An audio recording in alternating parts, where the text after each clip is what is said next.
All right, and like that, we are live. Welcome back to the channel. I'm Christian. This is Multifamily Strategy, joined by my lovely wife, Danni Osgood. Hi. Hello.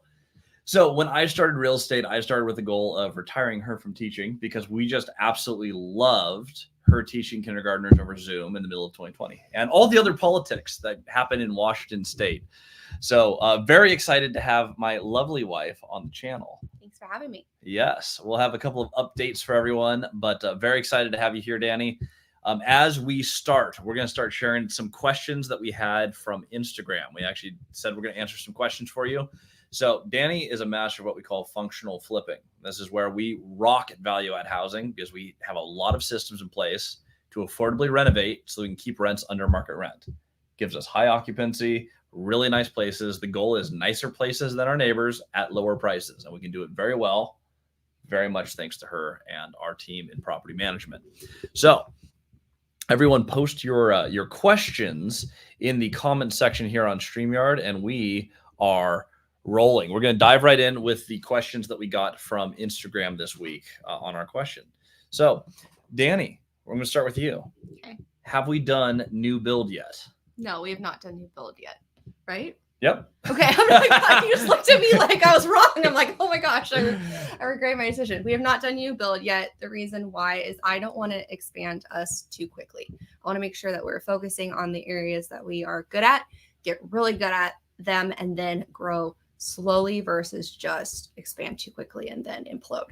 So that's my reasoning why we have not done new build yet. Developers are the richest people on the planet until they aren't. Yep. So when we go and do this, I do not like variables. New build very much depends on, hey, we think it's going to cost X or Y. And at completion, we hope that market conditions are also X and Y.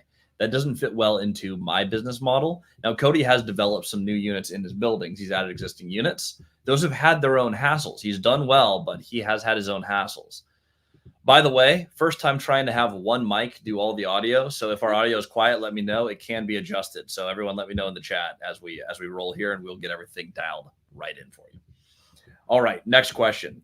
What is your biggest concern as you scale? I've never asked Danni this, so we're going to find out together. I think my biggest concern is that if we scale too quickly, like I was saying with the first question, that we will not implode per se, but just grow too fast where all of a sudden we have to backtrack a bunch. I think that's my biggest worry with scaling too quickly. What about you? You pay a stupid tax, which we talk about a lot on this channel. Yes. When you do things where you don't know what you don't know. When we bought the Robinhood, it's more expensive than we thought it'd be. It's still doing well, but it's more expensive than we thought it'd be because we shouldn't have gotten into hospitality. When you expand really fast, you learn things and you pay to learn new things.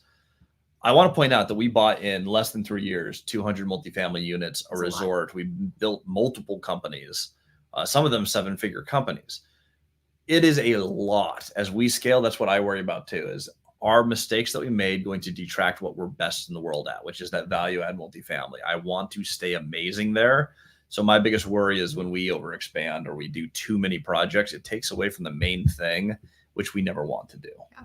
We should maybe make a shirt that says stupid tax on it or something like that.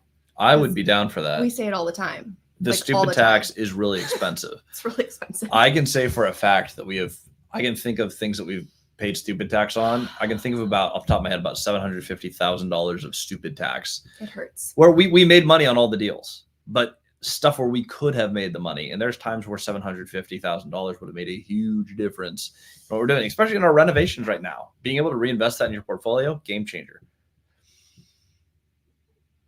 Hardest part about doing your very first deal. I'll let you think about this one. For me, our very first deal was a duplex. It was a duplex over in Bremerton, Washington. The hardest part for me was, what if I'm wrong? What if the math is wrong? What if things are more expensive? There was just so much that I didn't know. We got an inspection report that says there was no flashings on the roof that need to be added. I didn't know what flashings cost. I didn't know what they did. Things like that. It was the little things. What happens when the washer and dryer breaks? Those things were really intimidating to me.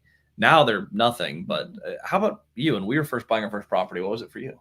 I'm taking this question more in like a functional flipping context. So our first property was the duplex Christian's talking about in Bremerton, but the one I'm thinking about is the second property we bought, which was the duplex in Moses Lake, where we were flipping those units to make them nicer. And I just feel like we overpaid a lot for those units. We didn't realize how much we were overpaying for those units. They're beautiful, like gorgeous, Instagram worthy, all that stuff, but they are way too expensive. And we did not realize that we were putting way too much money into the units for not the best return. We got the return when we sold the duplex later, but it wasn't upfront return. It was later on return, which was, I think, my biggest learning. I know it's the second duplex we bought, but still it's in the ballpark of our first year. We're learning. We have no clue what we're doing. Absolutely. Yeah. And that does happen. By the way, these first set of questions, we're going to dive back and forth between these. We got about 15 questions from Instagram. If you guys want to follow us there, you can check it out. Bottom of the screen, right there. There we go. At Christian Osgood is a great place to ask these questions. You can ask them in my DM or respond to any of our stories. Danny and I will do this as a recurring thing. So you can contact me there. Follow us on YouTube, which is generally the most popular of all these streams, at Multifamily Strategy, and visit us at multifamilystrategy.com. I will turn off that overlay because it looks corny. I'm going to answer a couple of questions from the chat, and then we're going to go ahead and dive in back and forth between these. So I'm going to throw up the first one here. This is for Miss Osgood. Question for Miss Osgood. Are you a contractor, or do you work beside them when you're doing flipping units? I am not a contractor. I am not a DIYer. I'm not those people. I work alongside. I coordinate. I go into the units. I look at the units. I see what they need.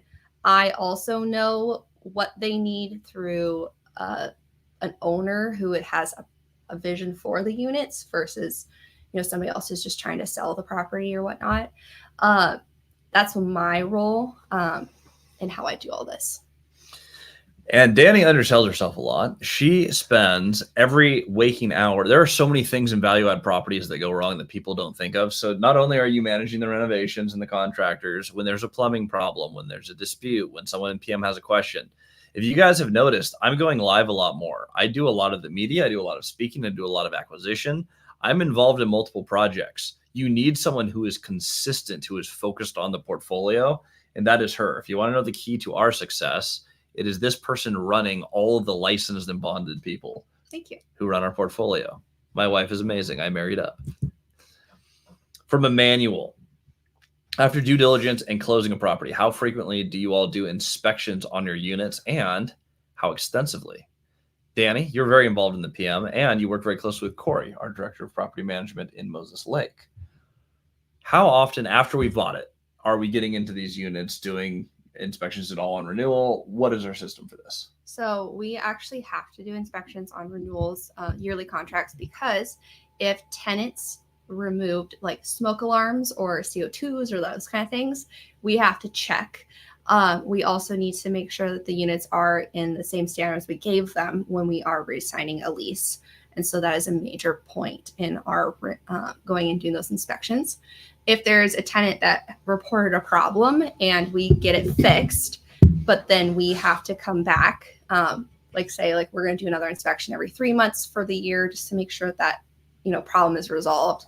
That is what we also do as well with the inspections. And it doesn't matter what kind of property. It can be like an A-class plus, A++ property, and we do those inspections all the time, or it could be a property that's one of our properties we're flipping to fix, and we just want to make sure we're always having our eyes on the property, especially inside the units, because we don't know what the units are, how the wear and tear is being handled in those units, and we just want to make sure we're keeping them, nice.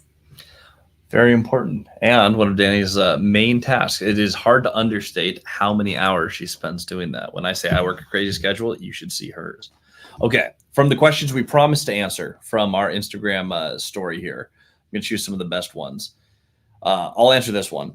What is your script on your initial outreach? When we are reaching out to someone, we're going to assume this is an owner, not a broker. Yeah. When we are reaching out to new owners, the main thing that I am going to be asking to everyone is like, how did you get to where you're at. So the transition there is really simple.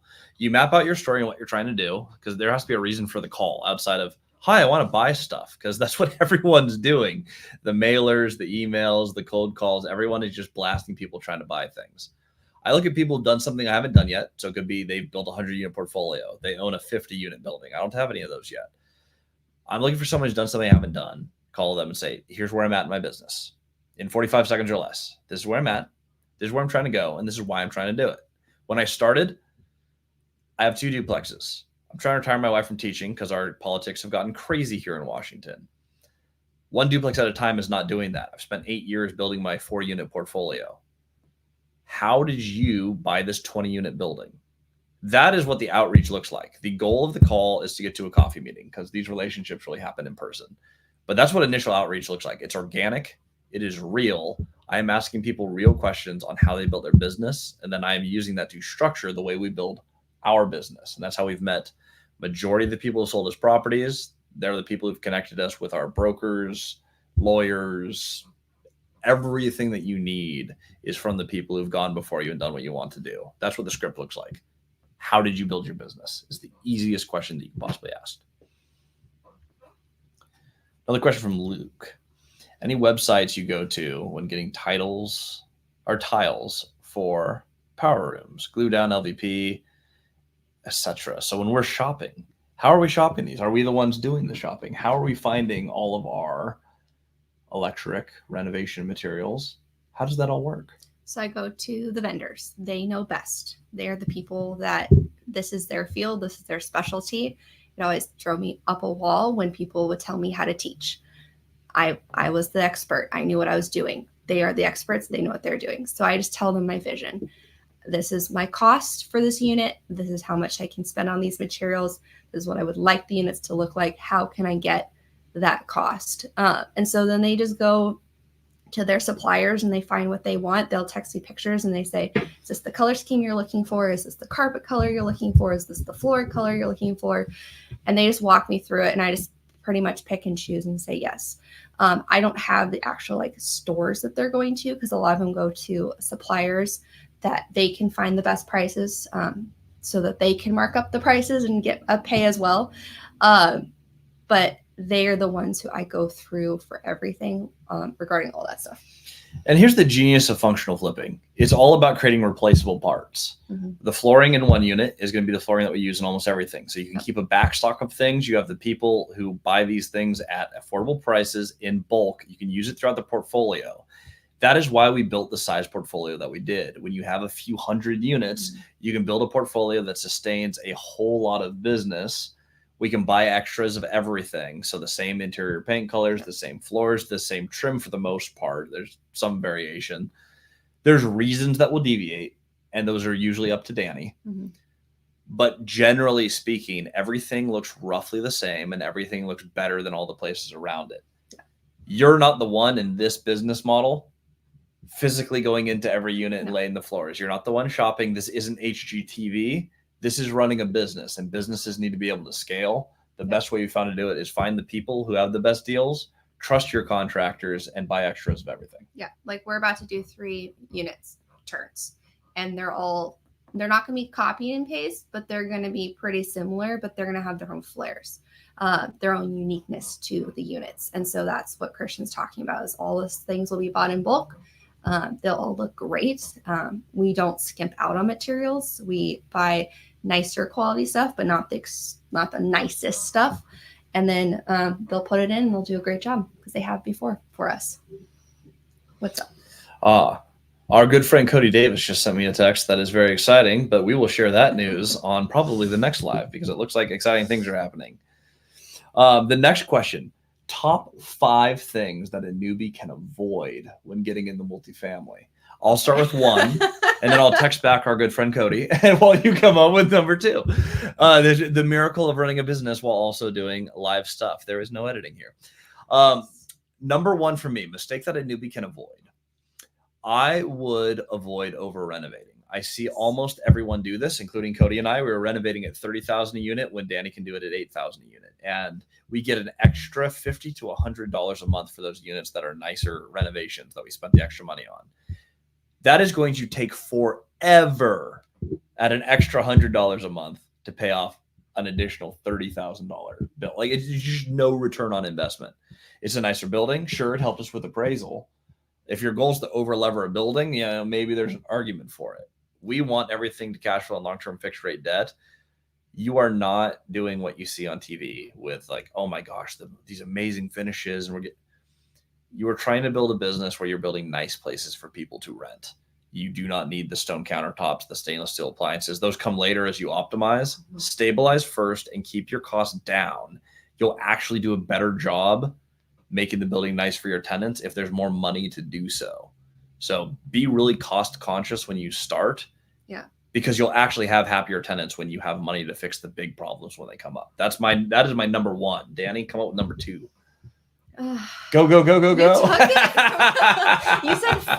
I'm like, okay. 5. We'll do 3. They asked for 5. We're gonna do 3 because we're getting some great questions in the YouTube chat as well that we're gonna respect. Can I see the question, Christian? Absolutely. So the question is, top 5 mistakes newbies do that are easily avoidable. Okay, I think something to one of the top 5s. We're into top 3 actually. Is they decide to do it themselves. Now, this might be a little controversial because some people are like, well, I don't have the money, so I do need to do it myself. My thing is, your time is your money. If you don't have enough time, why would you take on the project?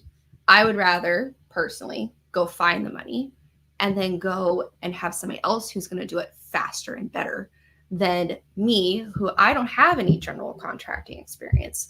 I know how to do some of the things, but it's not going to be as nice as my contractors who really truly know what they are doing because it's their field, it's their profession. Plus also they're going to find things when they're tearing into that unit that you might have not noticed, which then would also save you money in the long run versus you accidentally might cover it up and move on when then your tenant moves in and there's actually a huge problem that you missed because you don't know what you're looking for.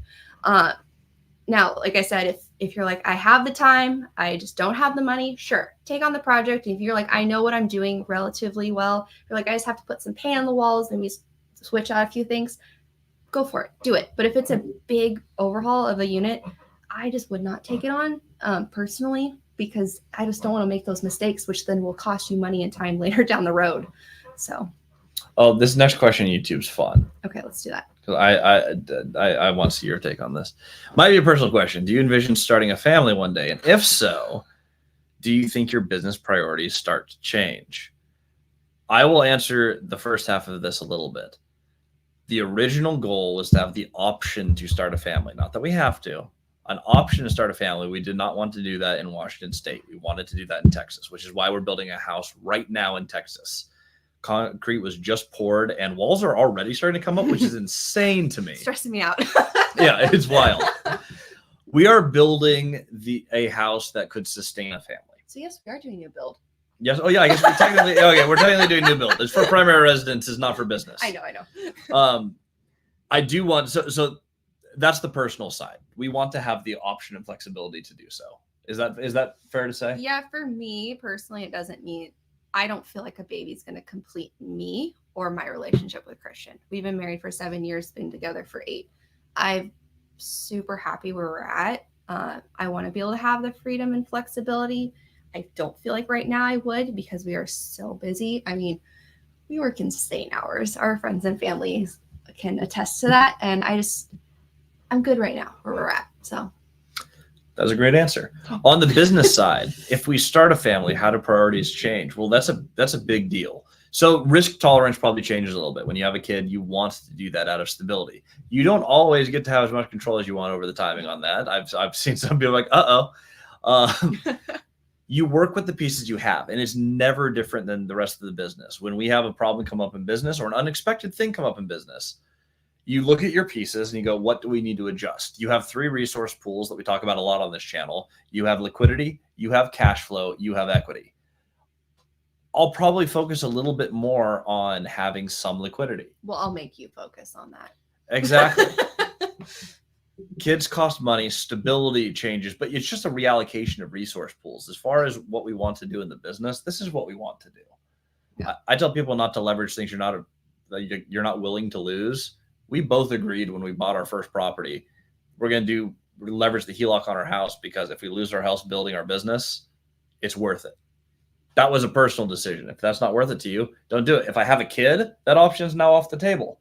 I can't afford to just lose the house and figure it out because they have to deal with me. Yeah. I'm not fun. And my kid's more important than being the king of Grant County. Yeah. Are you guys doing anything to pick up multifamily from distressed owners? I think that's supposed to be, i.e. owners struggling to pay a mortgage because of increased interest rates. If so, what is the strategy? I've been doing as much on the increased interest rates because we buy so many properties from people who have a higher equity position with the seller financing, and we don't use subject to, because I hate creating callable notes as a business strategy. I don't know how you feel about those, but I'm going to say a callable note is not what I want in my portfolio of properties. When we're putting together our general strategy, distressed owners, absolutely. The interest rates being the thing that wipes them out. I have not done any transactions related to that to date. Distressed owners make me distressed owners make me a little hesitant, because what does their property look like then? Are they just the ones who are in distress, or is the property also in distress? Properties that are more run down are more expensive to run even when they are finished. Mm-hmm. We're all learning this right now. We all were like, wait, why is this one property not cash flowing like we thought? And it's like, because it was a distressed property, but the bones, the structure, like the plumbing and electrical, are still old. We have a plan to like redo all that stuff. That takes a lot of money and a lot of time. So, but all of a sudden it's like, oh wait, those properties still cost more money in the long run as well. So it makes me, I would want to do more of like an inspection, like an actual inspection where somebody comes out and like really starts to look at things just to make sure that the property is doing okay. It's just not completely dilapidated. I know you got to go to Texas one time and go look at some completely dilapidated properties, and that was fun. Oh, that was Missouri, actually. I thought it was Missouri and Texas. No, well, we ended in Texas because we were speaking in Dallas, but Sure. We drove through the entire state of Missouri, which, by the way, I'm allergic to. All of the state. It's not your fault, Missouri. It's just It's misery. I can't be there. I can't be there. Properties were missing roofs. All the copper piping had been ripped out and stripped by God knows who. There were dead rats everywhere, so the rats couldn't survive in there, let alone people. It was gnarly. I've seen that stuff. Those aren't the projects I want. Our first one that we did together, though, as a group, Danny, me, and Cody, we picked up that property. It had a chicken infestation. It had a homeless camp on it. That was a distressed property they'd owned for a long time, and it was losing money even though they had no debt on it. Yeah. A bank wouldn't finance that, and there was no cash buyer who wanted to put $2 million down into that project. Seller finance was the only way that was ever going to trade, and that is the type of opportunity that we took that from $2 million to $4.1 million just by operating it better than the last person. So those opportunities, absolutely distressed, is a reason people will seller finance. One more question I loved from our questions on Instagram from this week. How do you separate real estate from your marriage? Do we? I don't. I loved the question though, and this is for us, and this is a we thing. A lot of people reach out and they have a spouse who's not super into real estate, so it's going to be something that they're figuring out.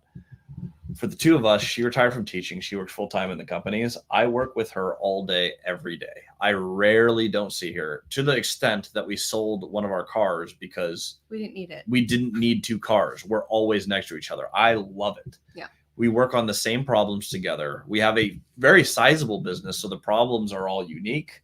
We share the stress, we share the joy, we share the cash flow.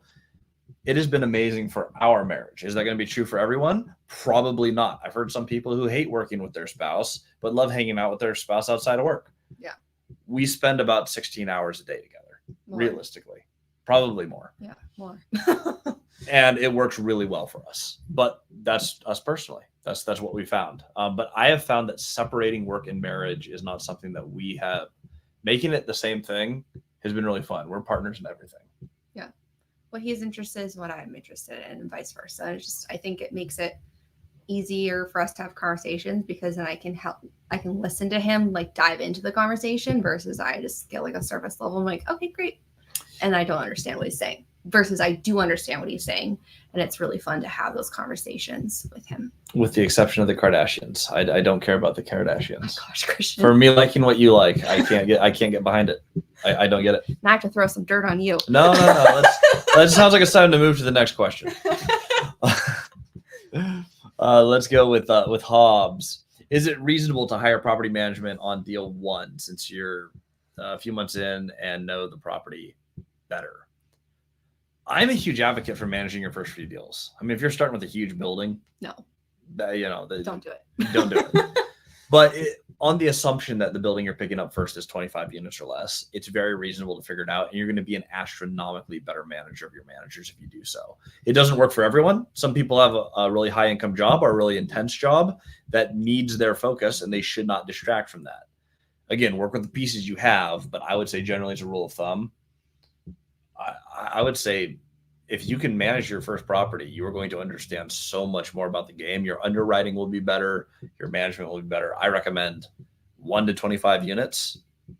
If you are in a position to self-manage, I recommend it. Danni, what are your thoughts? Can I argue you? No, you have to agree. Okay. I disagree with Christian. He's completely wrong. No, I think it matters on the state that you have the properties in. If you buy in a state that is more landlord friendly and has calmer laws, go for it. Even if you don't live in it. Washington State, I would not. The laws change so fast. They're also very scary if you mess them up. And I feel like you put that liability on the property management company versus you, because if they mess up, the lawsuit is with them, not with you.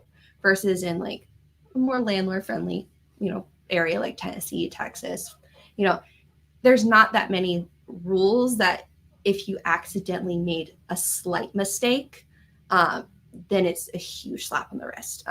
In Washington State, it's like you have to, like with notice postings, it has to be under a certain kind of rules, and you have to take pictures, and you have to make sure you knock, and there's all these rules where if you miss one thing, you could be, trespassed or saying that you were trespassing. So it's just things like that. It just makes me I'm all about the liability piece. I don't like liability. And I just want to make sure too that you're being respectful of your tenants and you're making sure that you're abiding by the rules and the rules. So I would just argue against it, but okay. it's whatever you want to do. I think it makes you stronger, but that's okay. We don't agree on everything. At the end of the day, we run the property management company, so we self-manage about 200 units and getting close to 100 units for other people. We have about a 300 unit portfolio under management. It's freaking hard. It's ludicrously so hard. Super hard. If you're thinking about getting into property management as a career, advice, don't unless you have to. We have no other managers who can manage our stuff to the level that we need done. Yep. From Emmanuel, how do you guys go about deciding, or how did we go about deciding to work together in business? How do you balance it with the relationship? I'll start with number one while you think of number two. I'm not a balance person. If anyone's followed this channel for a while and you look at me for balance, wrong role model for that. I am all in on the businesses all the time. I'm extremely intense. She can attest to that. Mm-hmm. So I'll let you talk about the balance side for what we have, but I'm aware that my balance is I'm about the business. How do we go about deciding to work together though? A lot of it came out of necessity. She knew that she wanted to get out of teaching. She had an injury, actually. Major injury, yeah, that they just kind of let happen and didn't care about. So on top of our already political dislike of a lot of the school district, that was added on of she's now injured. We need to get her out of there. Mm-hmm. There wasn't necessarily a plan when you quit teaching other than get Danni out. And so we got Danni out of teaching, and she had asked, what can I take off your plate? Because if anyone's followed the channel for any amount of time, I wear a ton of hats and I work every second of the day. And the one thing that came to mind was I'm like, well, we don't physically have time to go through all of the bills. And so what I was doing when we first started, if the bill's under $200 and the penalty is less than 10% for being late, I was like, cool, we're going to keep crewing that because I don't have any time to figure out how to pay these or who. Don't do that, by the way. No, not a best practice. It's just reality of what happened. I'm like, there's nothing I can do here. it's not working. Yeah. So Danni came in and caught up all the bills. She got comfortable with, okay, apologized to all the vendors. Here's everything that's going on in the portfolio. Here's where everything is. She had to know all the properties. And from there, we needed a little bit of help in property management. So she came in and just was helping us coordinate some of the renovations. And we found that all of a sudden our cost on renovations were going way down. Eventually brought you into the PM company. And I don't know how the rest of it happened. You just all of a sudden work here. Ta-da! But that's how it wasn't necessarily a decision. She asked how she could help with the businesses, and she fell in love with a lot of the businesses, especially PM. You've done a fantastic job of helping us grow that. Yeah. She also does a ton for the Robinhood. None of us really like doing hospitality tasks, so we do those because we have to. The rest of them we do because we want to. It is fun though to see what the Robinhood is going to become. I love making that place better. Yeah. But I love it when I'm there. When I'm not there, it's like, oh, it's draining because it's not our main business model. Yeah. And when we're there, I've never been on site and regretted owning that. It is beautiful and fantastic, and I invite everyone to come out and view our most beautiful mistake. Wait, I gotta finish the last. Okay, how do we balance the relationship outside of frequent dinner dates and walking to Safeway? This is more of a lecture for Christian. We have talked about like when the phones are on and off. So like after a certain time, usually 10 p.m., it's like he's no longer taking phone calls. It's like that. It's more like we're shutting down the house. We're having time to ourselves. We love playing video games. So we'll do some video games together. Rarely, though.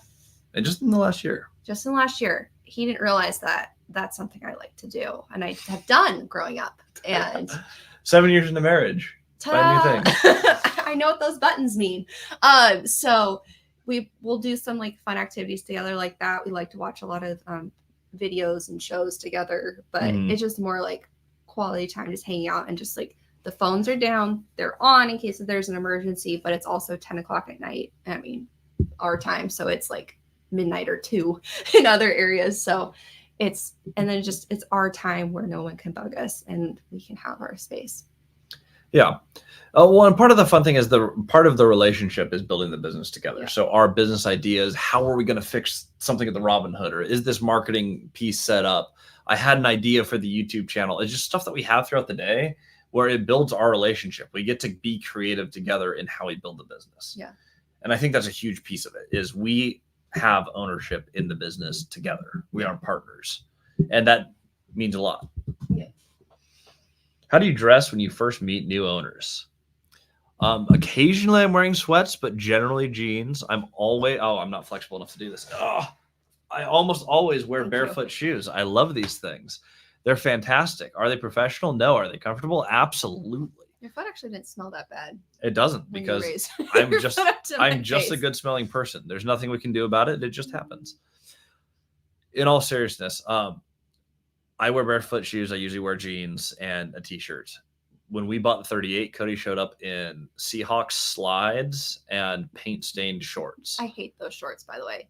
Everyone can blow up Cody and ask him how much I hate those shorts. He'll literally be like, I'm wearing the shorts, Danni. And I'm like, throw them away, please. To be fair, they do not look good. We don't dress up for owner meetings. No. I never have. I don't want to. I'm not some corporate professional. I got out of corporate world where I had to wear a suit. Occasionally, I actually like wearing blazers with t-shirts because they're comfortable, but that's about it for dressing up. Yeah. And I'll do that on a podcast occasionally because I'm like, I think this kind of looks sharp. But I dress normal street clothes everywhere, as does Danni. Yeah. I just think it just shows that you're just coming to the table as a person who just has questions for them and wants to learn from them versus as someone who's kind of stuffy and just like, well, give me your deal kind of attitude. Yeah. So would you ever consider short-term rental Airbnb? That is what the Robinhood is. Yes. We are on Airbnb, VRBO. We're going to be on Expedia, Booking.com, something called GlampingHub.com. We're basically trying to push the Robinhood out to everything that we can. But we do short-term rental at that resort. Is it 18, 19 cabins? I think it's 18. Yeah. 18 cabins with hot tubs, waterfront, but they are all on Airbnb, which is a huge revenue generator for us. There is direct booking, which is still a majority of our revenue, but Airbnb does a lot. Yeah. I do not like being in hospitality. It is not what we're best at. All the efficiencies that I have in my business do not translate to hospitality. We are long-term rental. I like stability. I like predictability. My thing is stick with what you are best at. Right now we're doing hotel conversions. That's a slight deviation, but we own a bunch of studios. And if we can turn hotels to studios affordably, it's this much of a jump from what we already know how to do. Yeah. It's just a baby step to the left. I just realized I moved to my right. Everyone forget about that. It's just a little deviation.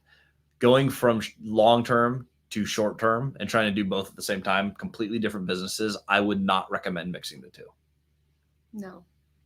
Be good at one of them. Be the best at one of them. Spoke with the bank, they said they don't do long-term fixed rate debt on commercial residential and would only lock an amortization schedule if the deal works. Is this true across all banks? Absolutely not. Banks, I mean, if they're talking about fully amortized, yeah, that's going to be abnormal in commercial. You're not usually going to get 30-year debt. I would call long-term debt 10 years plus, because within 10 years, you're going to have a full or multiple market cycles where you're going to have excellent places and bad places to exit the debt product. So when we're putting together commercial debt, 10 years, 15-year debt is extremely common. That's almost every single bank is going to offer you 5, 7, 10, and 15-year products. That is the standard for commercial debt. If a bank's not offering that, they're a really weird bank. That's basically the products that everyone has. Shop it around. Yeah, shop to literally anyone else because, banks have long-term debt. That is just a thing that banks actually have. Great seeing you guys. Good seeing Christian at Reaps last night. Ben, that was a fun event. I'm so happy I was able to make it out. I have never been down there. I'm rarely ever in Fife. That was one of my favorite times getting to hang out with everyone. So Ben, fantastic meeting you, and thank you for joining us. Jonathan, can you briefly go over talking with owners when you first call them? I'll handle this one. I had a few folks say they're too busy to meet with me, possibly just a numbers game. Sometimes they'll say too busy. But generally speaking, if you do a good job with creating a reason why they would meet you, they're going to meet with you. Mm-hmm. I rarely ever get that. But when I first started, I used to get that response all the time. And that means that you failed to create enough value on the front end of the call, which is fine. It happens to everyone. You learn how to do this. They have to believe that you're someone worth their time to meet. If they're telling you, hey, I'm too busy, it almost always means I'm too busy for you. Yeah. What has really been helpful for me is what we call the circle drill. And we cover this in multifamilystrategy.com, by the way, a lot. This is a huge piece of the mentorship, is mapping out your story.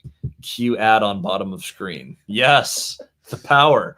But seriously, multifamilystrategy.com and our mentorship group, our course, we hammer this. This is the first thing you learn in the course.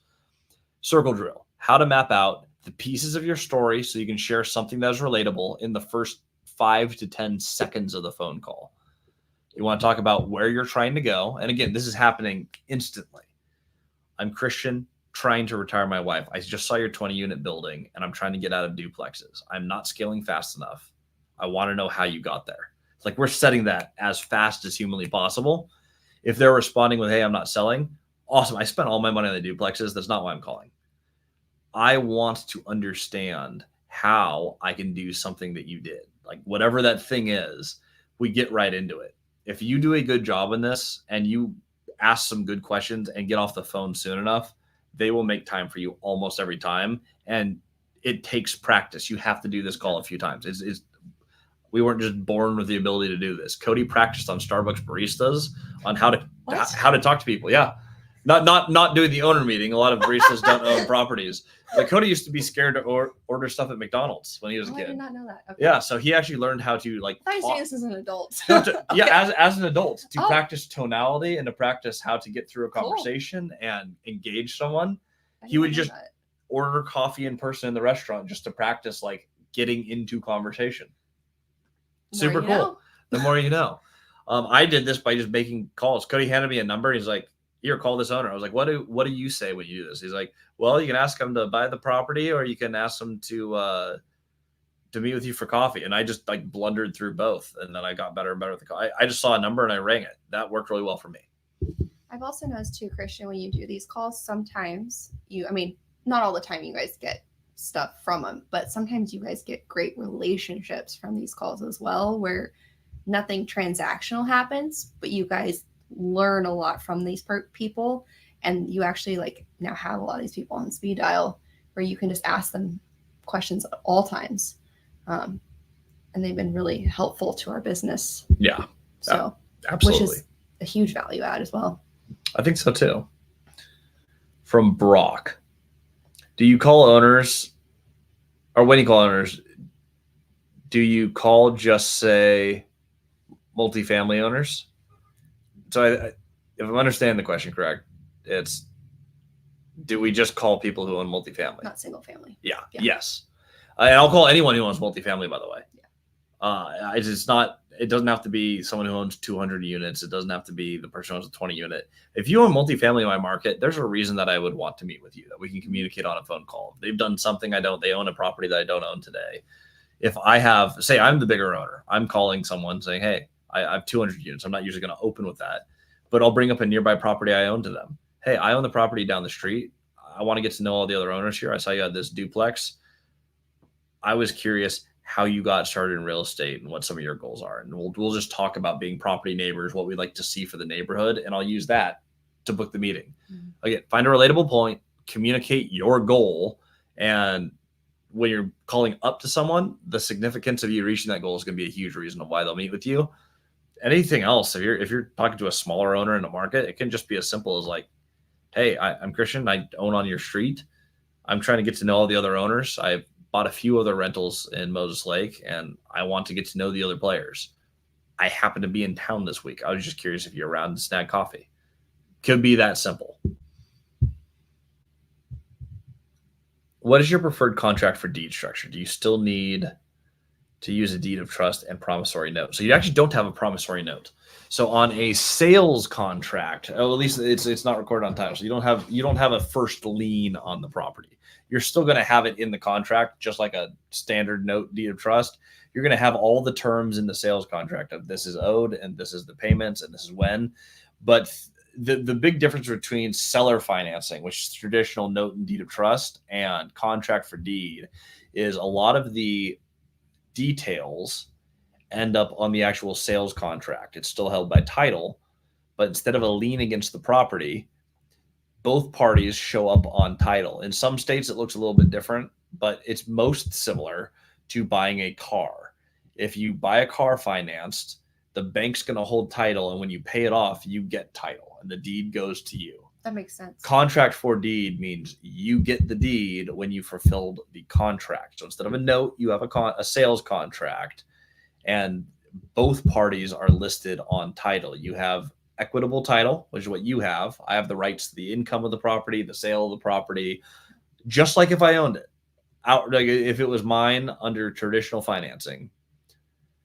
And the owners have, the prior owners, the sellers, have legal title. They still hold title until the execution of the contract.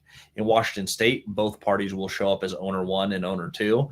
In some places, you don't show up as owner until that contract is executed, exactly like a car payment. But that is what contract for deed looks like and how it's done. It's a little different than the note and deed of trust.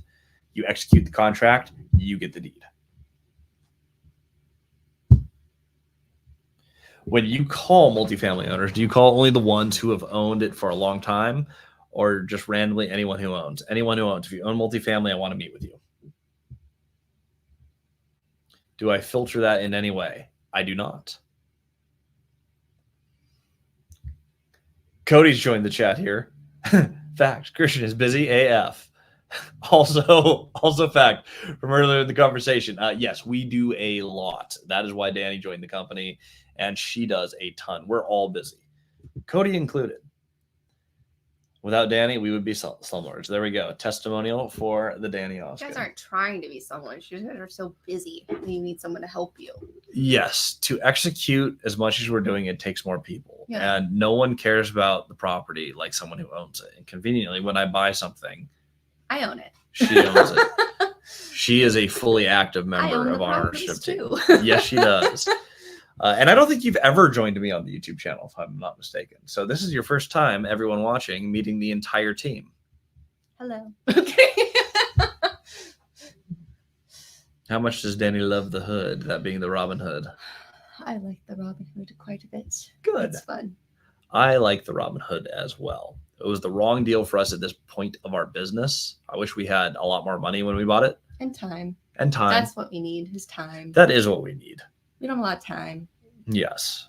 But Robin Hood itself is awesome. Yes. Awesome property. Yeah. You should definitely go look at it. It's pretty great. Fact. RobinHoodVillageResort.com. Book now. Not related to real estate, but how did you guys meet? I met. Okay, how did we meet, or how did we meet? We met at church. We were going to Reach Church in Kirkland, so that is a non-denominational Christian church. I was going there for about a year. She was friends with some of my existing friends, and so I knew of her. But we actually met at a bar at a mutual friend's birthday, where we actually connected and had a conversation and got to know each other. Well, yes. Well, he connected with me. I just ignored him. And then I closed the deal. Later. Still the best pitch I've ever landed. Yes. What did Cody say? Without Danny, we'd be achieving our goal of being slumlords. Yes. Yeah, it's what would have happened. Oh my God, Cody. We talked about Cody's ugly shorts as well. We're catching up in the chat. We're making time. Actually, make him throw those away, please. Yeah, shout out to Cody's girlfriend. Get rid of those shorts. Where do you store all the extra materials for 100 units? What in our portfolio, we pick up a lot of buildings that have either an extra storage room, that have, we just have a lot of units that's not going to be done for a long time. Yeah, we have a lot of stuff when we're picking up these projects. So there's always somewhere to store them. Occasionally you sell a building and have to move stuff. Occasionally, occasionally you forget that you stored stuff in the building when you sell it. There's a lot of things that happen. But generally speaking, there's always somewhere in the portfolio. We've bought enough real estate where we have places to store. Robin Hood actually stores a lot of its additional equipment in the adjacent property. We bought a property, also seller finance, next door. Cody did a fantastic job of negotiating. Mm-hmm. He called them and said, "Would you seller finance?" They said no. And they called him back and said, "Actually, no, we'll pay off our debt." Yes. Well done, Cody. Says, huzzah. It has a huge garage there that stores our space, but we just picked up enough real estate where there's somewhere to hide it. Cody, if you're still here, thank you for doing that. That makes the Robin Hood a much better property. That was the Cody special. I was not involved in the front end of that project. Now, renovating that thing, getting it up, Danny and I did a lot, but Cody literally the lodge. Cody just made that call, and that is a fantastic place that really makes the Robin Hood a lot easier to run. We were all in that unit together. Oh yes, we all worked very hard, but 4 months. Putting that together was a Cody Davis special. Yes. You said you pay off all at once. So do you try to get interest only prepayment and then just balloon when you can? I like to do interest only with no prepayments, because prepayments, if they're there, it's harder to adjust your pieces. Sometimes you do want to call an audible and change something around. Interest only is unique. So if you're doing multiple properties, you want to determine where every dollar goes. This does not mean you don't pay down your debt. People think that amortize is better because it's paid down. Like, I build equity. Well, if you save cash, you can still just put it into the property. You can literally just pay down your note. So why do we like interest only as opposed to amortize? I can choose where that money goes. It's only a problem if you take that money and you spend it on the sports car or you buy a house with it. If you take the money that you're making out of the portfolio, now it's a problem. If you take the money that would have been amortized and you choose which property gets it, it could be used for renovation and increasing the value. It could be used to pay down debt. If you save enough of it, you can pay off your debt in full on one property. You want all of the flexibility of how you use your cash flow. So the less prepayments you have, the longer balloons you have, and the less total money that you're paying down towards your debt as an obligation, you're now playing with the same money, but with options instead of obligations. That is why we love interest only. It's not that we take it out of the portfolio. It's not that we don't pay down our debt. It's having the power to choose which debt I pay when. Interest only is empirically better than amortized debt, if you can get it. And I will argue that all day. I've had people disagree with me on that. I will argue that all day, and I will win because I am right. Rob, sounds like Cody needs a product link to the thread for shorts to annoy one's wife. Cody, if you can find those shorts online, go ahead and post that in the chat. How do you pay off as little as possible till you pay off all at once? We call this the debt hammer. So to hammer your debt, what you do is you essentially save up your cash flows. This is why I love interest only. But you save up all the income. You're going to buy the portfolio that you want to build your debt hammer. So get the income to where you need it to be. Buy enough real estate. Stabilize the real estate so that it's performing the way it should. We used to think that's enough to pay it down, but I realized no, that doesn't make enough money fast enough. We then need to optimize the portfolio. Once you get it cash flowing and stable, what things are we adding units to a building? Are we building on raw land? Are we adding storage space? Are we adding a whole new roof to like a pitch roof to a flat roof building? How do we optimize this to get the absolute maximum amount of income? And with that, we've built our debt hammer. So now we have the maximum cash flow coming out of what we have. The easiest way to do this is similar to the debt Ramsey snowball. You're going to pay off each and every debt one at a time in full. You are not going to start paying down a loan slowly. The reason you're going to pay it off in full in one lump sum is because while you hold the cash, you have flexibility and you have safety. If something terrible happens unexpected, you have a pile of money to throw at it. If something happens in another property, again, flexibility. You have a pool of money that you control. In addition, if you're paying down a property, say you owe $500,000 and you've put $250 in, and something happens and you default on that note, that money disappears. You want to keep the risk on the lender until you're ready to eliminate the lender. And whoever has the most money out against the property has the most risk. So to mitigate risk, the only way to play this correctly, this is why we don't call it the snowball. We're not rolling downhill. We're hammering one debt at a time. It's like whack-a-mole.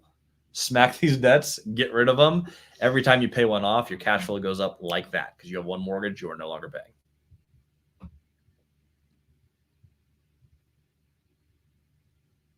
We have a whole lot of shorts conversation that I'm going to go ahead and skip. We're talking too much about Cody's pants now.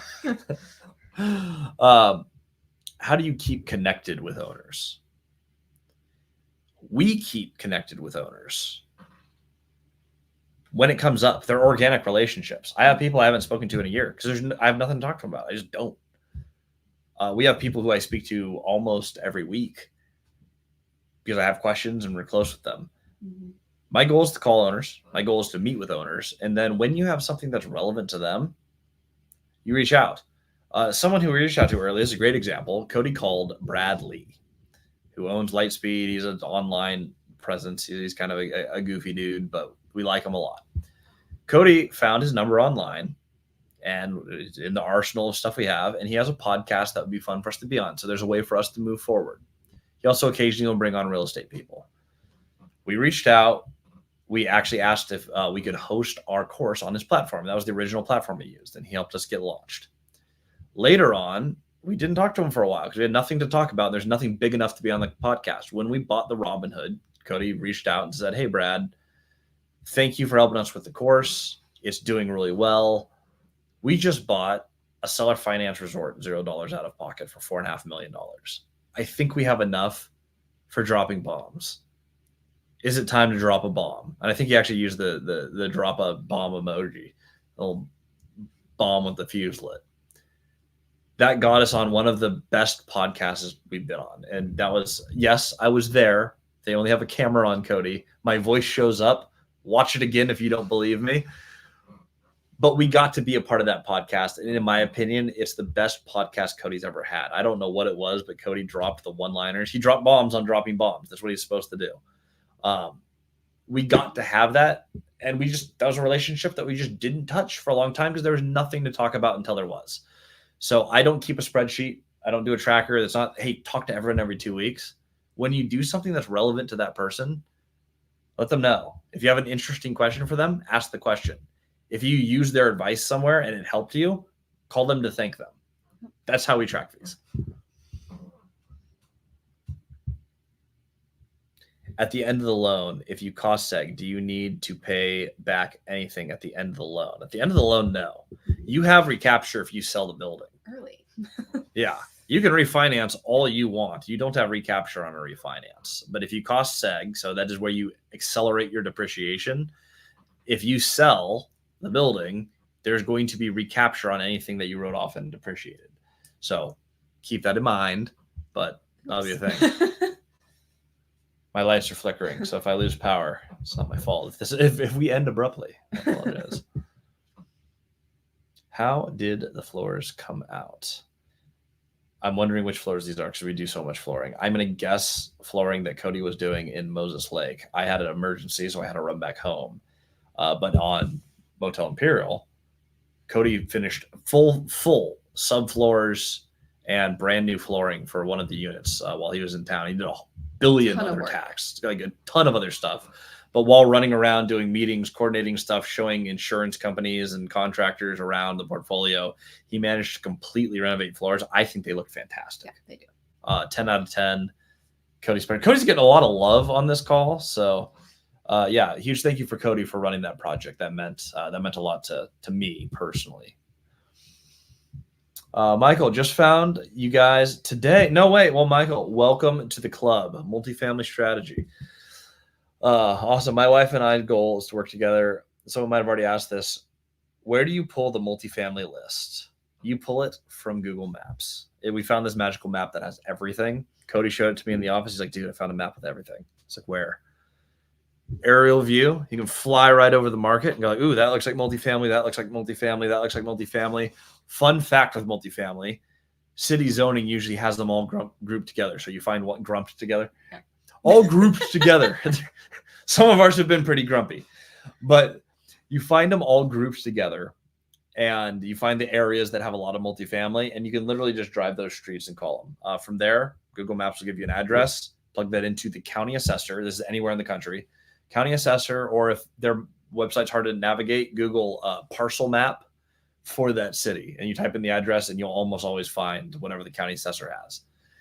You find the owner. If it's a person, Google their name with the word phone number.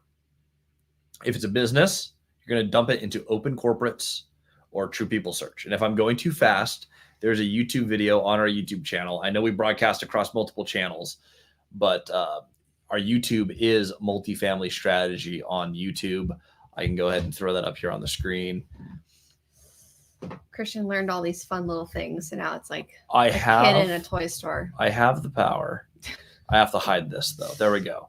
So you can go to our YouTube channel. It's one of our most watched videos. It has a bright pink background, so it's hard to miss. How to find any multifamily property owner ever. We do it in 10 minutes with screen share, exactly how we do this. We have never changed it throughout our entire career.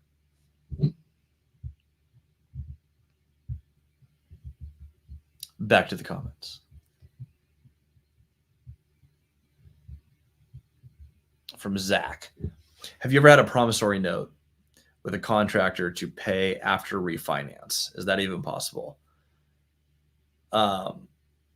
No, we have not paid any contractors with a note. Now, we have fallen behind paying contractors before. We have actually spent more money than we had on projects. And that is not a super fun call. And usually that means the contractor charges us some interest and then we quickly get that paid. That is, was like a couple weeks. It wasn't. Yeah. And it's not like we go insanely delinquent. We've had one where it's like, ooh, cost ran up from when we started the project to when we ended the project beyond what we had allocated. So we had to call them. And those are just conversations where it's like, hey, we went over budget. We can pay you what we budgeted. Can we have a second to move around capital? And they're usually okay with that. You do not want that to happen often, but most contractors understand when you do a ton of business, occasionally something will happen and you have to move some pieces. Yeah. But no, we've never paid with a promissory note. We always find the cash up front to pay a contractor, or at least have enough time during the project where we know where the money's coming from. A lot of our contractors want half down. Yep. And that makes it super easy. I don't know a contractor who would would take promissory note payments, because then what happens if you decide not to pay? That's my thought. Yeah. It's just too much of a risk, because they're doing a multi-$1,000 pretty much gamble on you at that point. Yeah. So what would be the best first step for someone to make buying their first deal out of state? I would go to the location. That was my thought too. Yeah. You got to go to location and get like a good feel for it. If you go there and I feel like if it feels unsafe or it just doesn't, it's not the vibe you're looking for, it's just not a good spot for you to buy. That's my thought. I've invested in several places that or looked at investing in several places that look amazing on paper. Yeah. Fantastic population growth, jobs are moving in, and we've driven there. And I was like, this place is terrible. Yeah. I can't imagine wanting to live here. I imagine the people who live here are sad and want to move away. Yeah. Those are not places that I want to invest. I'm not excited about the project. I don't believe in the stability of that area, because if I wouldn't want to live there, why would someone else? Yeah. For the most part. So that I think is the very first step to drive the market. The second thing is go actually look at those statistics. Once you've driven that area and you're like, I like this. Is population going up there? Supply and demand, you're providing housing for humans. So make sure that humans want to live there. I feel like I would do both at the same time, actually, Christian, because if you go there and then the second one where you look at it and it's actually not profitable or anything like that, you've wasted your trip. So I feel like they have to go hand in hand. So you're not wasting your time, but also you're not getting your hopes up. Yes. So have you ever done a subject to buy, and would I? We have in one contract that has multiple transactions, a small subject to clause on one piece of real estate. This was the note is $3.5 million, and the subject to portion of it is about $75K. So small. Yes. If that was called, we would figure it out with the seller who it's in their name. It has not come up. I do not like subject to. I do not like creating callable notes. That is creating variables that you have no control over. Right now in the US, this is just the statistic, about 20% of subject to deals get called due within the first 60 days of placing, because banks have alerts on all of their properties in CoStar or Reonomy or whatever system that they are using. They just set up alerts for if there is a change in title on a property that we have lent to, we want to get an alert. And any of those systems pick it up, banks can call the note due. It's very easy for them to do. It's very inexpensive for them to do. And with requirements that were released in 2020, banks are required, as a risk management requirement, they must have software that tracks those things. Huh. There's only, I think there's 4 now, but there were only 2 when I was working for CoStar. CoStar and one other competitor were the only 2 programs that fit the regulations for what you had to have as a bank for risk management. Are they doing that now because it's more popular? They're calling them because they're more popular, but more importantly, they're calling them because people are assuming 2% interest or 3% interest notes. Okay. And interest rates are now 7%. So if you're a bank and interest rates moved from 5 to 3, you don't want to look at that. You don't want to call that note because you're going to replace that money at less for less money. Now you can call a 2 or 3% note and you can go ahead and place it at 7-8%. That makes sense. Banks make money doing this now, so the incentives align. So if you're negotiating interest-only payments, do you schedule a regular balloon payment to pay down the principal, or not necessarily? A lot of them have a balloon because at some point the sellers want to exit. So the balloons are normal, but the balloons aren't there to pay down principal. They're there to pay the owner money. If we had a note that was interest only for 100 years with a balloon, then that would be fantastic. I would love to be dead before I have to pay off the note. I don't intentionally create anything where I have to do anything because I don't want to create obligations. I want to create options. It'd be awesome on a note where I was like, wow, we have excess cash. We should just pay off this note and be done. And now our income's up. I love that, but I don't want to do that when I need cash in another place in my portfolio. Mm-hmm. I've said this 3 times in this call, but this is like the thing is you have 3 resource pools. You have liquidity, cash flow, and equity. I want them all in balance. And when you're building, cash and cash flow are really, really, really hard to maintain. So you want to keep those at a premium, especially the cash. So I want to hold cash in the beginning so I can get through my projects. Later, when I have enough cash, I'll trade it for cash flow. That excess cash flow is always going to be rolled back into equity in the buildings. From Dylan, how do you offer to the seller to pay all at once? Do you determine when you are able to make sure you don't miss a balloon? Yeah, well, you never miss your balloons. When your balloons are due, that is when you have to pay everything. And you can do that through a bunch of ways. You can do that by refinance, sell, out of available cash. You can do it out of your earned income from your job. You can save from cash flow of your property. At the end of the day, you pay for your debts with money. So you need to make sure that the money is there at the time that you have a balloon. But when we do want to pay off something, the nice thing is there's sometimes a prepayment penalty. So sometimes they don't want you to pay it off a certain amount of time. If the prepayment penalty is over, or it's worth paying it, or there's no prepayment penalty, you decide when you want to pay it off. You can pay off your debt whenever you want. No one can prevent you from doing that. But people can make it inconvenient on certain deals if they don't want to be paid off for a certain amount of time. And bank is very common in banks. Banks usually have prepayment penalties. What if the agent asks for the deposit to be sent upon acceptance and you haven't found an investor yet? Say no. If you don't have the money and you can't send the deposit, it's not a piece that you're playing with. You can't do that. What we usually do is in Washington State, earnest money is due after due diligence. In other states that we've operated in, Cody owns in Indiana, I own in Texas, Cody's girlfriend owns in Tennessee. In all three of those states, some consideration is required to have a valid contract. So in those states, we do $500 down, and the rest of the earnest money is due after due diligence. That's not a negotiable for me. I do not want to tie up capital, or especially investors' capital, in a deal before we're done with due diligence. Because if we find out that the seller lied about something, I have money that's in escrow, and we have had disputes on how escrow money is returned. In fact, we've had a $130,000 dispute. That's a lot of money to be tied up. And while we are right, we had to sue them for specific performance of a contract. There's actually someone where we came to close and they just didn't sign for it and said, we would like to keep the earnest money, even though we didn't sell the building to you. Insane, but they got a lawyer to get in there and hold up the funds. I do not want that situation ever happening for any reason. So we don't put money together until we've already gone through due diligence and we know what it is we're buying exactly. If they say no, then we'll go ahead and buy another deal. Would you recommend someone still meet with owners in their local market, even if they plan to buy out of state? Yes. You're going to learn from them. You're going to network with them. Often they'll be your capital partners investing out of state. This happens all the time in California.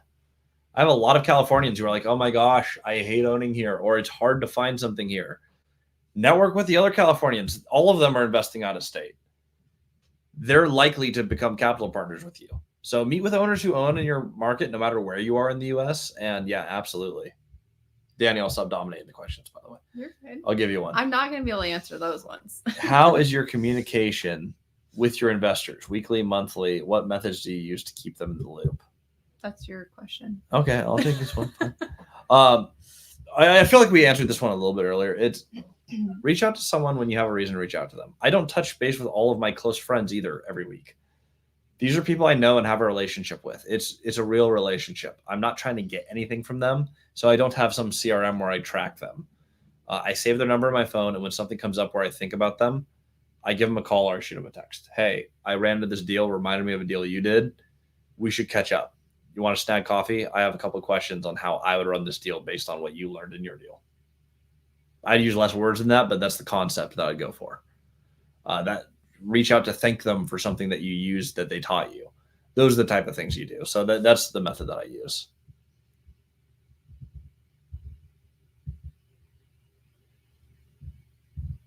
Thoughts on starting a fund of funds? I don't like funds. I don't like syndication. I don't like reporting to the SEC.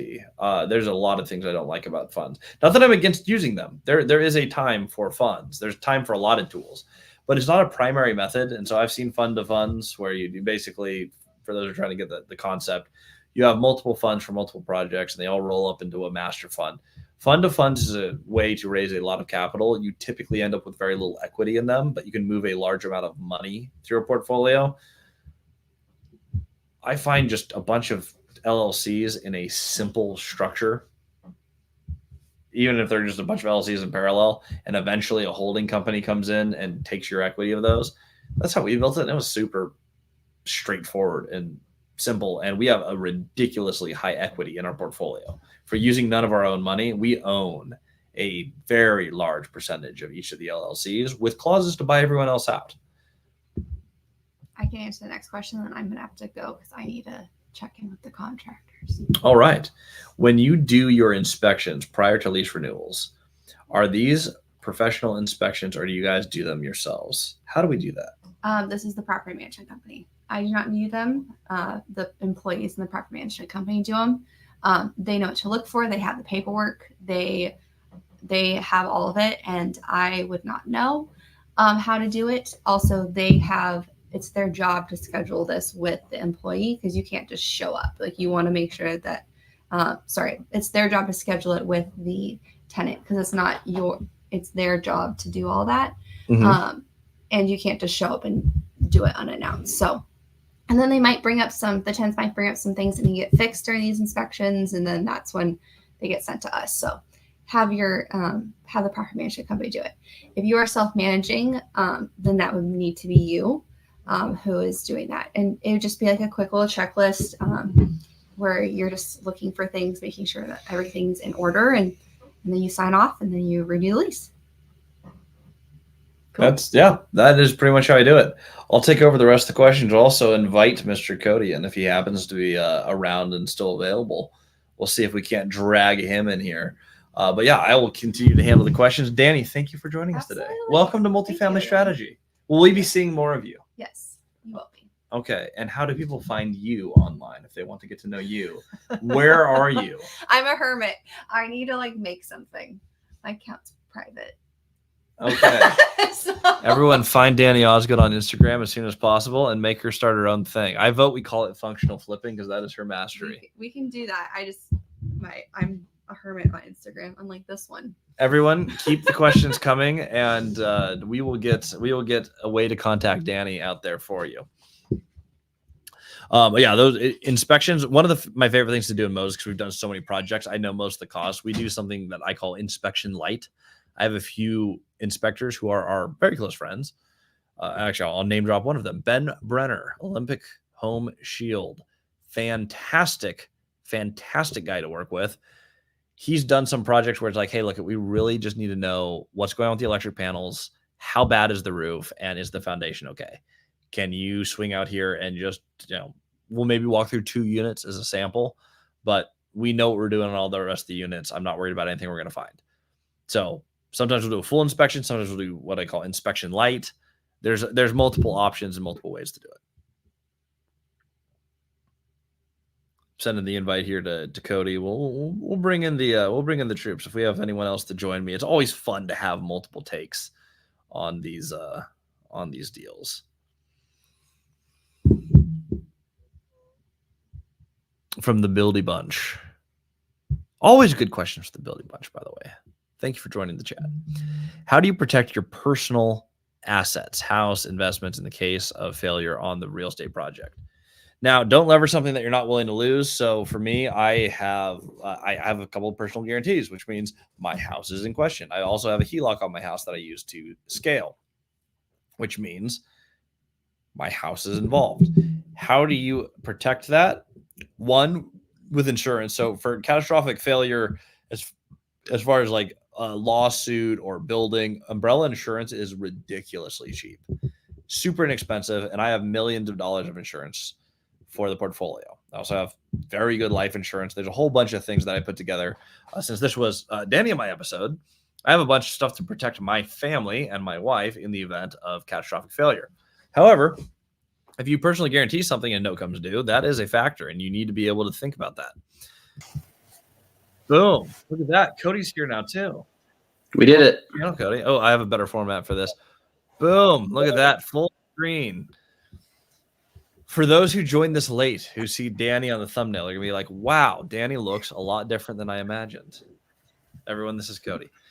Let's see here. Cody, how are you protecting your personal assets? Granted, you only have like a few cars, but how do you protect your personal assets in case of failure on a real estate project? Well, I have equity in all my stuff. So if I need to bail myself out, I can sell something or I can borrow against it and throw money at my problems. Putting yourself in a position where you have a lot of equity and you have good insurance is basically the answer to that. If something happened on an insurance front where there's catastrophic failure to a building or loss of income, we're insured for that at replacement value on all the properties. We both have umbrella insurance. I have life insurance. There's a whole bunch of different things to insure against. But yeah, build a portfolio that has equity. They don't go after your house first. You don't get to choose when let's just say something went massively wrong and we failed a balloon and we owe someone money and it's personally guaranteed. They don't get to come in and just pick, I would like to take your house and I really like your Tesla. They don't get to do that. You look through all of your assets and you come up with a plan, and it takes time. So, one, don't fail notes and don't have failures. But when you do have failure and when it does come up, and if you are down and out, make sure that you're set up well and that you have equity elsewhere to tap. From Zach, how much do crime rate statistics factor into where you choose to buy? Cody, what are your thoughts on this? Well, if you're going to buy in a bad location, buy the whole neighborhood so you can bring up that area. If you have a lot of variables, if there's a lot of crime in the area and you're only buying a duplex or you're buying a fourplex or a sixplex, you're going to be subject to all the other landlords' ability to fix their stuff. If you buy up the whole community, it takes a little bit of time and takes a lot of money, but you can fix it. Mm-hmm. And we've done that before in different communities where we've gotten rid of the drug activity, the gang activity, and completely turned around neighborhoods, but we had to buy the whole neighborhood. So it matters only if you can't afford to fix that whole location. And if you can, and you can buy the whole location, then it doesn't really impact us. Nothing else to add there. I mean, that's drug use is a factor in some places. I know that is a legitimate factor in Moses Lake. There are drug problems there. It's not by any means the worst city or county in the state of Washington, but it is a factor. So you factor it in, and it's something that you're aware that you may have to deal with, and we've certainly dealt with our fair share of it. But the fundamentals are the fundamentals. If it makes money and you have a plan for it, there's usually a way through it. Struggling to find a project that cash flows. Do you use terms to make a project cash flow or how do you use terms to make a project cash flow with still making it a good deal for the seller? I'll start with the back half here. You have to map out what the seller wants first. So you really need to set the goalpost. What is it that they want to achieve, and what is it that you're bringing to them? So handle that piece first. Once we know what the actual target is, how do we make the terms work, Cody? Well, there's a couple numbers you got to know, and you've got your net income expressed as a percentage, so it's your cap rate, and you got your factor rate, which is your true cost of capital. And when it comes to making terms work, all you really need to do is make sure that one number is higher than the other. The cap rate needs to be higher than the factor rate. So if you're looking at your deal, the way you make any deal work, regardless of price, it doesn't matter what the price is. You have your net income divided by your purchase price.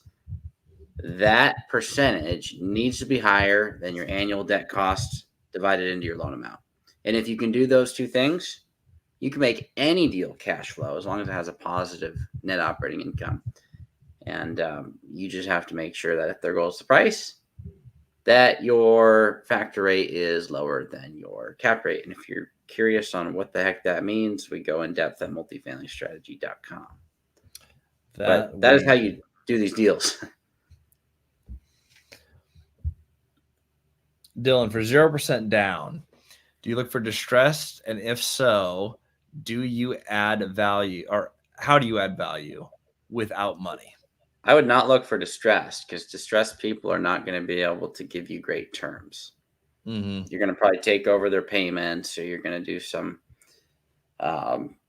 less than straightforward paths to take over their real estate and keep their loan in place. And when it comes to buying deals that'll be successful for you, you got to buy from successful people. And successful people typically don't have a bunch of distressed real estate. They typically have got the best maintained properties because they have no debt. They can pay off their stuff. They can make it nice. And you're not going to get that from a dumpy property. You're going to find someone that's highly levered, not making any money, and very limited on what they can do. When it comes to adding value, you pay for your bills with money. And that could be with your money, but if you have no money, it could be on a credit card, but that's not sustainable. It could be with an investor, but if the property doesn't pay for them, that's not sustainable. So you have to structure terms in which allow you to fix up the real estate. It could be no payments for 6 months. It could be a reduced payments. It could be you just find a deal where you can bump the rent a little bit, get the value up, pull a new loan against the property and fix it up. We've done all of those things. Any business cards we like? I have two that I've used frequently. Now, when you're using credit cards, you have to have a plan to pay them off before they're due. And to be fair, we've not done that a couple times. We've gotten all the way to the end and we're like, uh-oh, we did more reno. We now have really high interest loans. Then we pay them off really quickly.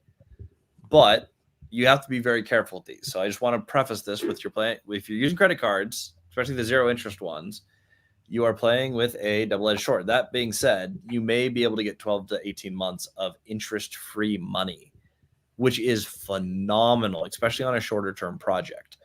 So we really like AMX, has been fantastic. AMX Blue Cash Card is a great cash back one that is zero interest for businesses.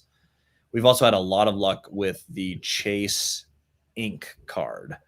I use the cash back ones here because, again, the goal was to borrow money at zero interest. And if you can get cash back for that, you literally get paid to use that card if you stop using it before interest is due on it. As a next level, if you have a business in which you travel, especially if you're doing out-of-state rentals, you can look at cards that actually give you travel miles. And both companies have cards geared towards that. But those have been the two that we've used primarily as cards that paid us to use them in the first year. Cody, do you have any other recommendations for cards? I know you had an interview on our channel with Javid, who is like the master of using that strategy. I use the cards you filed for. We've done a lot with Chase. We've done some with Amex. The main thing, if you're using cards, is either get the 0% or pay it off in full. There's a card that I looked at. It's just an Umpqua card, but I spend so much money on it. I have hundreds of thousands of points, and I didn't realize I did. And it's not 0%. I just pay it off every month, and those points add up. I could do a lot of travel on. It's a lot of points. I didn't even realize, but that's not even the best card I could have for all that. But I could fly across the world and back a couple times. I was looking just based off of my spend. So if you spend enough, the rules on that are either do 0% or make sure you have a business model that allows you to pay it off. And we've spent hundreds of thousands of dollars on cards, but we make sure that we pay them off as quickly as possible, especially paying them off if they're not the 0%. From Jack, how do you solve the inside and outside basis problem? So for those who don't know, this is a problem that we ran into early on. If you have no money invested in a deal, even if you have ridiculous tax benefits from your cost segregations, it still goes to you. It's in your account, but you can't claim it against your active income if you don't actually have that money in. Now it'll roll over to the next year. It's not that it's not your depreciation to claim, it's you can't use it. So Cody and I ran into a problem where we had brought in an equity partner. They brought in all the money as equity. They had a future buyout. We actually had no capital of our own at all in the deal, which means we couldn't write off against our income our cost segregated amount, which was a bummer. So Cody and I paid 6 figures more in taxes than we expected last year. The workaround. if you contribute money, even if that money is debt, it is your money. So we've had a lot of people borrow, say you're going 50-50. Half of their money goes towards their buy-in and half the money is written as a loan to you. And you put that money into the deal. And when you refinance or whatever you do with the property, both of your money comes out and you pay off your note. That is a valid way to do it with no money down. And you have money in the deal because you borrowed that money and you put it in the deal. That's a great way to do it. And just do it in proportion to your equity. So if you own 60% and they own 40% of their money goes towards their equity and 60% of their money is a loan to you. It doesn't have to be 50-50. It just needs to be proportional to the equity. It makes it easy for the IRS. It makes it easy for your taxes. It makes it easy for your CPA and bypasses inside and outside basis because inside and outside basis are the same under that model. Also from Jack, which one of you handles accounting? We handle different pieces of accounting though. Cody, what do you do for accounting? Well, I've made sure in the beginning that we got all the bookkeeping done for our tax filings. I handled all the money movement. I still do most of that today. That is a bulk of my responsibility. Make sure that anything that's going to get spent by our spender in the org, which is Danni, she makes sure we're not slumlords. I make sure that nothing bounces. So I do all the money movement. I know what the money was spent on. So if we go back in time and Christian's like, what was this? I know exactly what it was because I know how to check for that.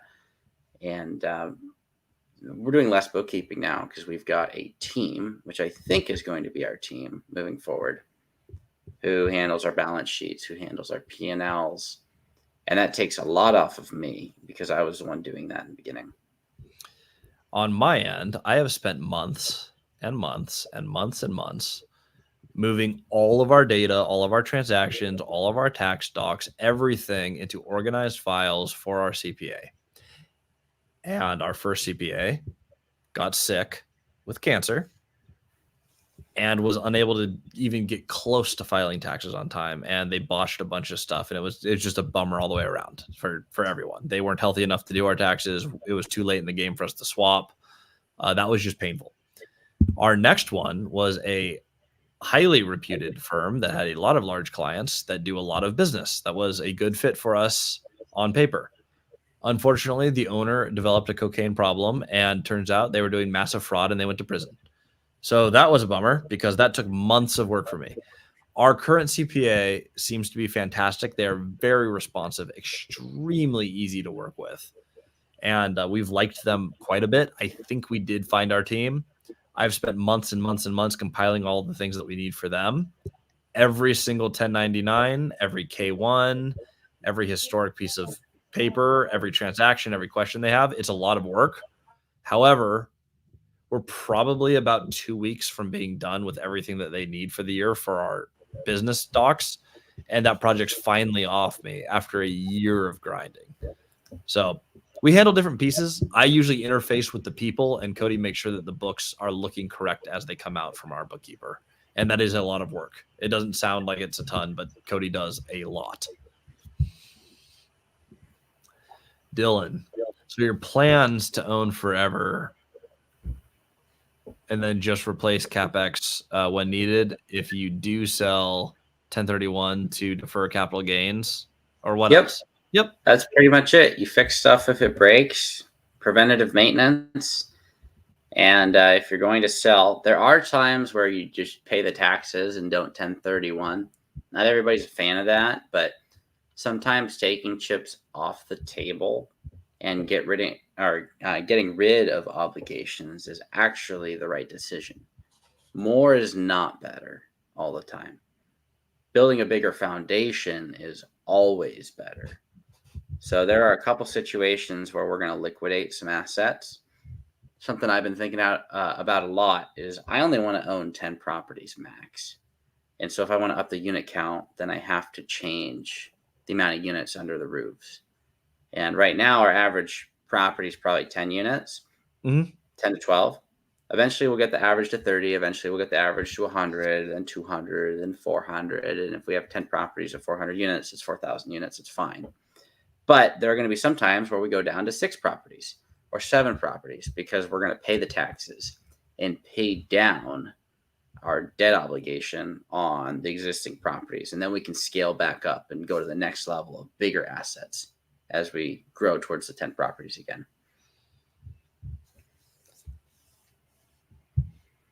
That's pretty much, yeah. I mean, that's the thing. You stabilize, optimize, pay down the debt. You have 10 large properties paid off. I mean, you are so incredibly done. I mean, that's a lot of money, especially if you can get into those larger assets. But it's paid off, and then we do not want to pay taxes on it. We pay enough in taxes. I with property tax and employee tax and all the other taxes we pay. What's the best approach to be successful in the broker route? I would say first and foremost, find the brokers who are moving the type of properties you want to own, and then figure out which ones that you just like and work well with. We have a few brokers who I really enjoy working with. One who we name drop on this channel a lot is Eric with the Foundation Group. He's been a really good broker for us. He gets the creative aspect. He understands how to put things together. No, you don't get to call him and say, like, I want to do a zero down deal. It's like, yeah, so does he. He'll probably buy it if he finds it. But he'll sell it to us, and then we'll partner. Yeah. But he can help structure and understands the basics of what we need to do. And so you just want to work with someone who you resonate with, who specializes in the asset class that you are trying to do. And he does a lot of multifamily. It makes him the right broker for us. That is the key to success, though. Who has the deals? And then some of those people are awful to work with, so don't work with those ones, and work with the people who have the deals who you enjoy working with. And it is really just that simple.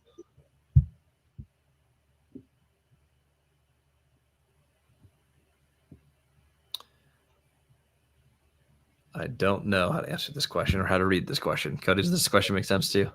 Eight desperate owner reaching out to you to see if you will adopt their problems. Well, one note on that: when you buy real estate, you do inherit their problems. That happens if they've got bad tenants. I don't see a question on here, but the fact, you're buying people's problems. Yeah, it might be I hate desperate owners reaching out. Though I love it, because if it's a problem I can solve, I like spinning the Rubik's Cube. And Cody and I sit down all the time and do this. So if that is what this question is, it's like, yeah. Sometimes we sit down and they go, hey, here's an issue, and this problem's been a pain for me. And sometimes it's a big property for us, and it's a small property for them. And they're like, it's too small of a problem for me to fix where I'm at in my career. And for us, it's like, oh my gosh, we fixed that problem. It's life-changing. So I do love it when owners reach out with their problems. I'm not always the one to solve it. At the end of the day, their problems are not your problems unless you make it your problem.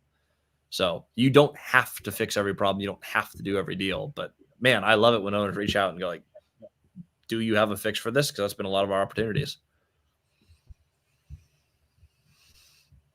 How do you stay in contact with investors after you close on a deal? Okay, so with the investors, yep. Call. Yours is less cracked than mine. Yeah, I've treated mine pretty well. Oreo did not treat my phone well. But to stay in contact with investors after you close on a deal, you should be, and this is pretty standard for operations, you should be holding meetings with your investors at least quarterly that are documented in your meeting minutes. That is the correct thing to do with an LLC. So you should have scheduled times where you're meeting up and talking. We make sure that all of our partners get owner statements on the properties so people know where things are at. But these are all things that you need to stay on top of. Outside of that, yeah, give them a call. Let them know what's going on.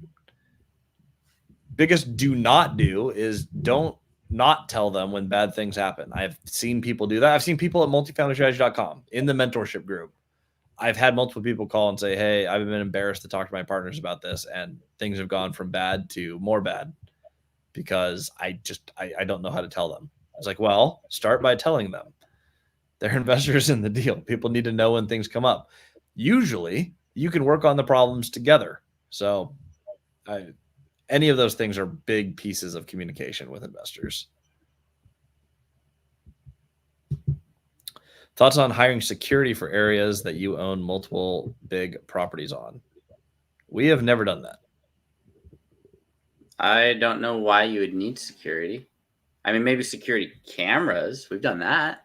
Yeah. We got baller cameras. I mean, they're worth multiple 5 figures just for the cameras alone. But Do we have a security guard at a 38 plex? No.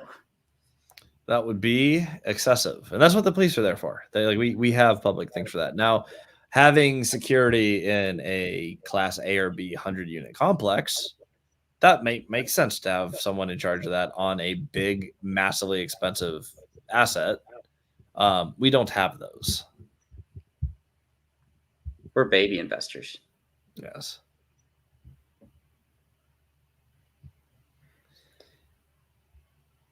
I don't know what the sideway thing is, but everything else for your deal, that was The 38 plex we bought was great. Yeah, I was gonna say that went very well. It was. I would make the argument that it was completely sideways when we bought it, but we fixed that quick. How do you find those people, especially since you said most of the money is coming from out of your county? The first 3 people that we partnered with that funded that deal, one of them I met on Facebook. Another one I met on Facebook, and someone messaged me from the Michael Blog podcast. So they were all 3 of my relationships originally. Now everybody is friends with everybody. But one was a podcast and 2 were Facebook.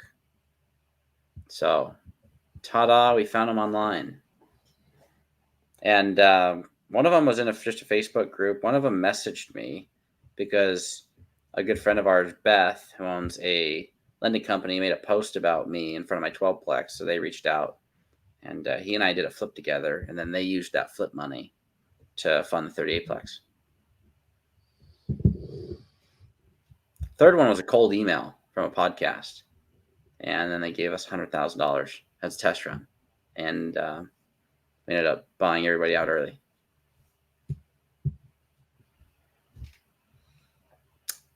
So I'm not super on those relationships. One of them, we met up at the Berliner in Renton. It's the first time we met.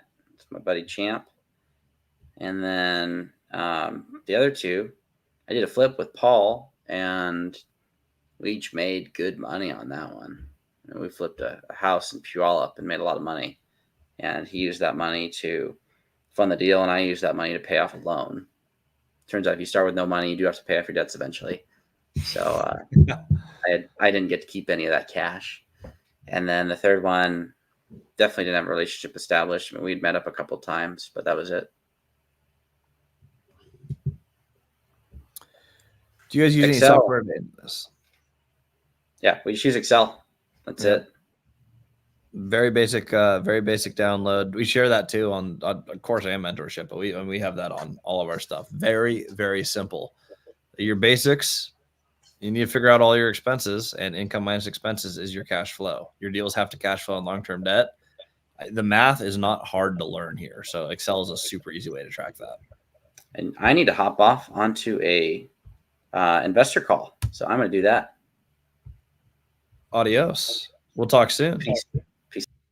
I'll carry us the last mile, everyone. By the way, 1.5 live. Thank you for keeping the questions running. This has been a fun live. I know we've been going live a lot more, so sometimes I have less total people, but we get a lot of content. So I really appreciate it. By the way, I'm planning on doing a bonus live tomorrow. I know, more lives, but this one's only about maintenance. I'm bringing the smartest maintenance person I know onto the channel. I think he might actually record from my house here. So I'll launch a thing on that for my Instagram. So check that out on Instagram at Christian Osgood. Very excited for that. All right. Let's finish these off. If you guys have more questions, post them now, though, because we're almost done. We got like 2 questions left. I will check Instagram for some questions, too, because I see that we have a chat going over there. But let's see here. What are your guys' goals this year and within the next 10 years? Oh, that's so funny. Rise Cody hops off. Yes, I read this one. But my goal this year, I'm moving to Texas. I want to get that house moved into, get it furnished. To do that, I need to stabilize.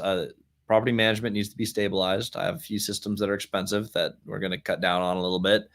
I've run property management at the end of the year at a slight loss to get us all the systems we need. So we need to continue to scale that up. Buying the 33 unit and the 25 unit and doing mild increases across our property management portfolio for our management fee, which I mean by mild, I mean like $5 a month, has fixed that. So getting everything stable throughout the universe and finishing some projects. And then for me, moving within the next 10 years, multifamily strategy is my baby. I love teaching. And my favorite thing in the world to do is to fly to other markets and meet people in the mentorship program who have bought real estate, walk their deals with them. It is really fun now to be able to fly around after doing this for 2.5 years and actually just like, no matter where we land in the country, someone has watched our channel or been through the program, has bought something seller financed. It is so cool to be able to network with people all over the country. Later this month, I'm flying to Atlanta. I'll be there the 27th speaking, also meeting with some of our mentees who have bought real estate down there. Later, I'll be in New York, so I'm meeting with a couple of our New Jersey folks. But I want to scale that to a ridiculous level. I think there are some programs out there that are just ridiculous. I think they're either lame, they're a bad strategy, they're gimmicky, or they're subbing out the coaches for their program, which is my biggest pet peeve. I don't think that's something that people have to do. So as we move forward, my biggest goal is I want multifamily strategy to be the premier place for people to learn how to buy real estate without adding steps. If I can knock that out, that is the mark I want to leave on the world. How do you guys decide how much to pay yourselves? We've paid ourselves a $5,000 a month salary since we started, and everything else gets reinvested into the real estate. I love re-rolling. Mr. Beast is the largest YouTuber. I believe he's the largest YouTuber. He built his channel by every time he makes money, he 100% reinvested back into the channel.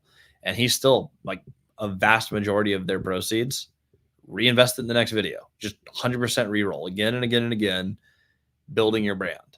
That is what we do. We renovate, we buy another building, we expand, we expand, we expand.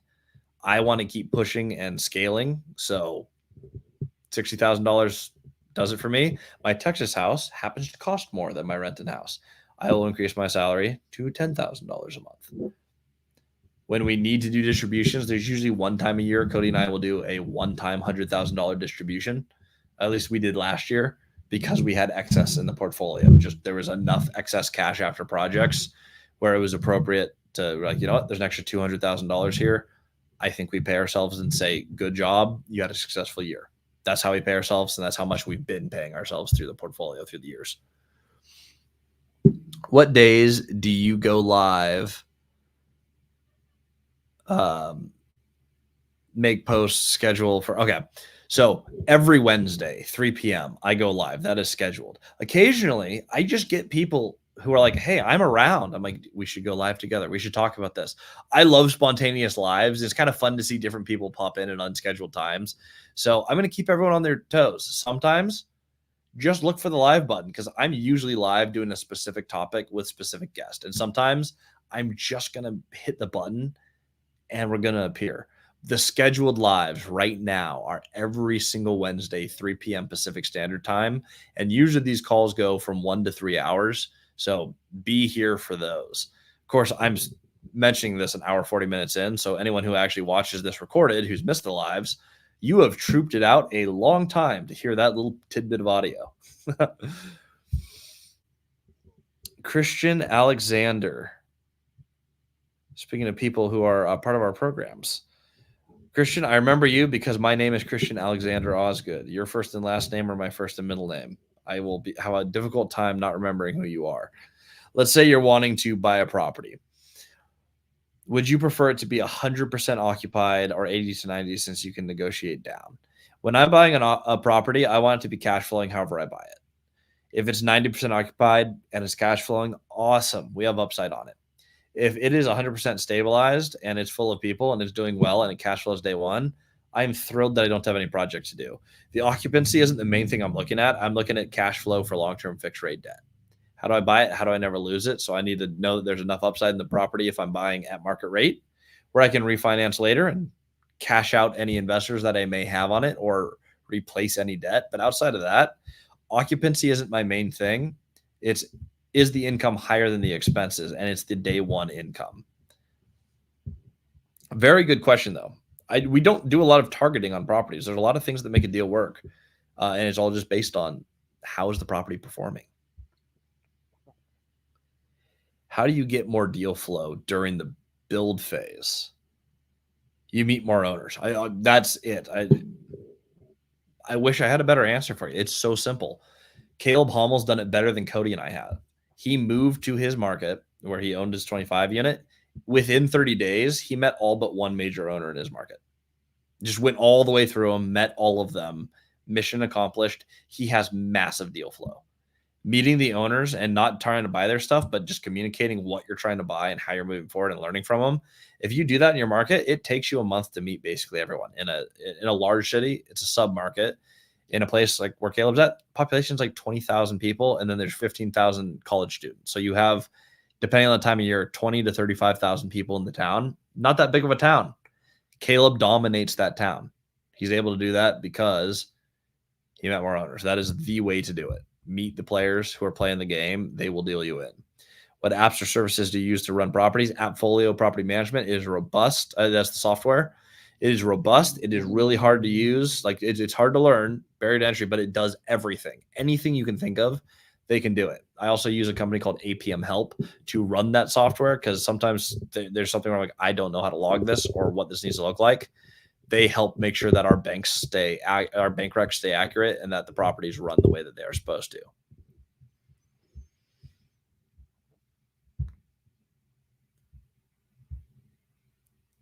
Running through the last few questions. What was the software you mentioned last week for owner tracing? So I don't use it, but it's the only one I recommend, Reonomy. It has the owner information in the actual product. It does a really good job of tracking owners' portfolios if you want to spend money on a platform, because again, you can do this for free on Google Maps. If you want to spend money on a platform, Reonomy is the one that fits the best for Cody and my strategy, hands down. You can view the owners. You can view the debt they have on the property. You get accurate contact information. How would you structure a deal using a DSCR loan? Is it possible to have the seller fund the down payment? Yes. DSCR is a non-conforming loan. You can involve seller finance with DSCR. DSCR is debt service coverage ratio loan. So you structure the deal by how much debt does it service? That will tell you what you qualify for. There are a lot of lenders that put together DSCR loans. I have a lot of conventional lenders who offer DSCR products, which is a non-conventional product. So private money lenders may offer them. Certain mortgage brokers may have a connection for you, but DSCR loans are awesome. A lot of them are interest only on the front end, which makes it a lot easier to hit that debt service coverage ratio on a property where you're going to be doing improvements. They'll often give you a couple of years of interest only before it goes amortized. How do you spell it for Reonomy? I'll spell it here in the comments. Very similar to the economy. Reonomy, spelled completely phonetically. Reonomy.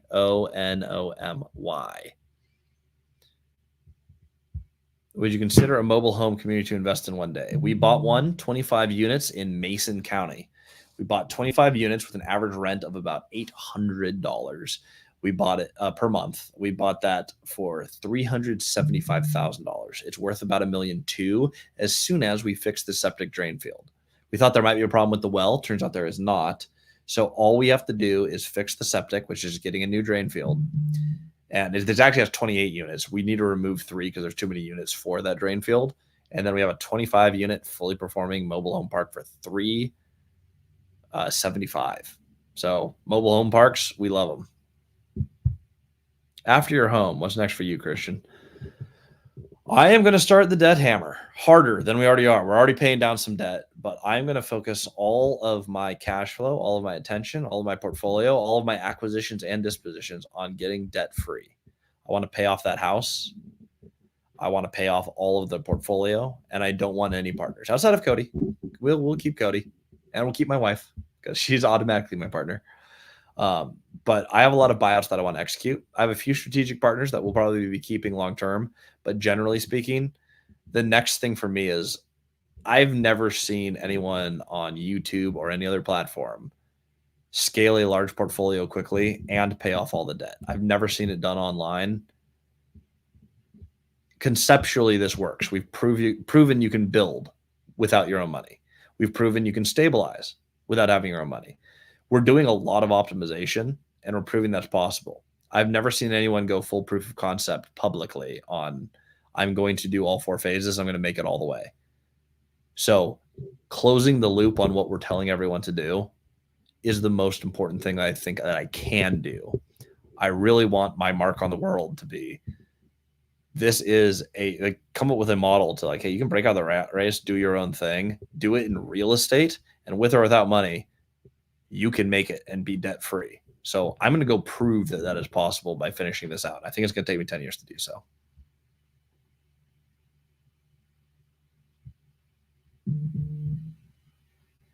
What's your goal for monthly income?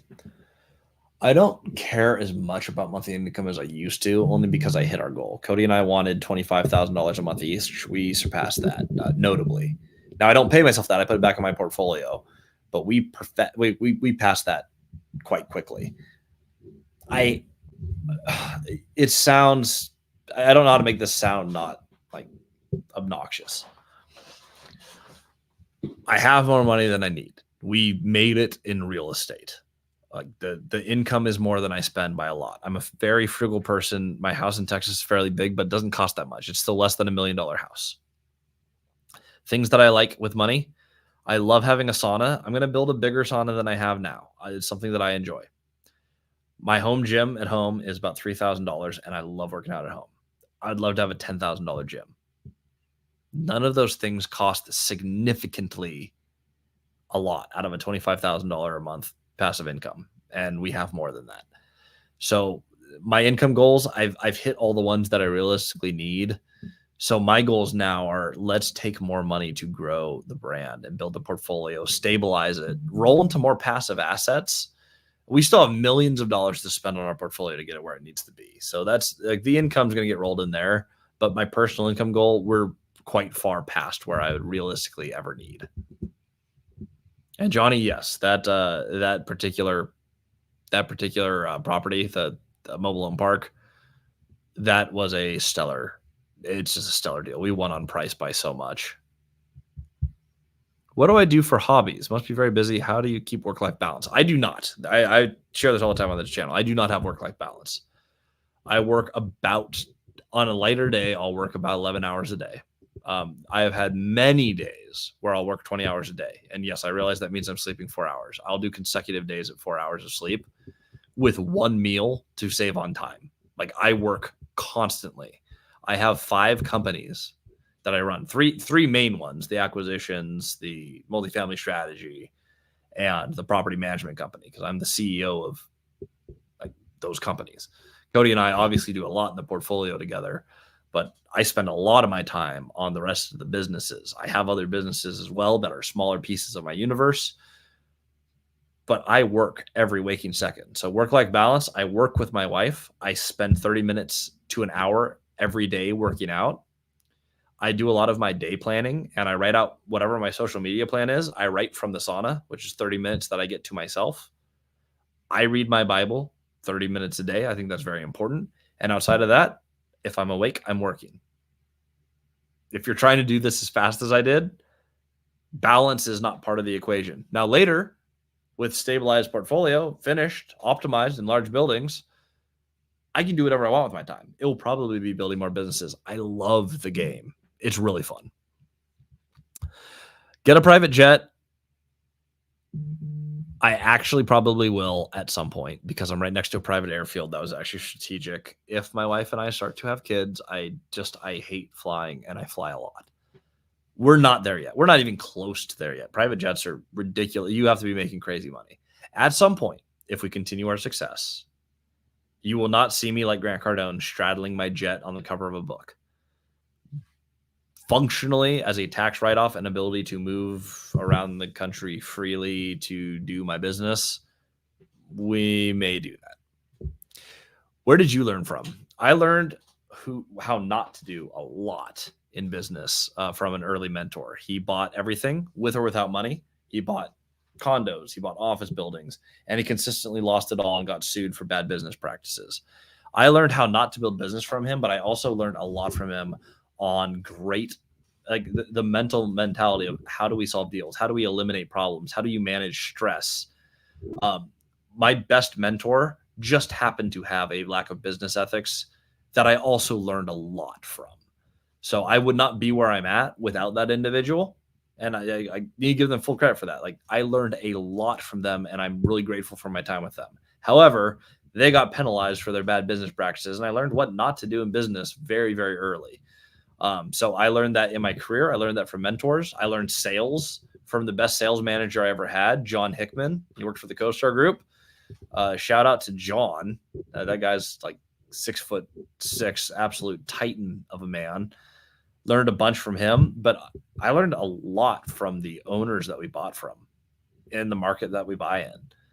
So a lot of people over a short period of time. I learned everything I could from everyone around me, the best and the worst from everyone, and I did my best to assimilate it, which is really what multifamily strategy is about. It's everyone's strategy is unique. You need to build your own strategy. So I learned everything that I could, and we put it in one place for everyone to learn faster than we did.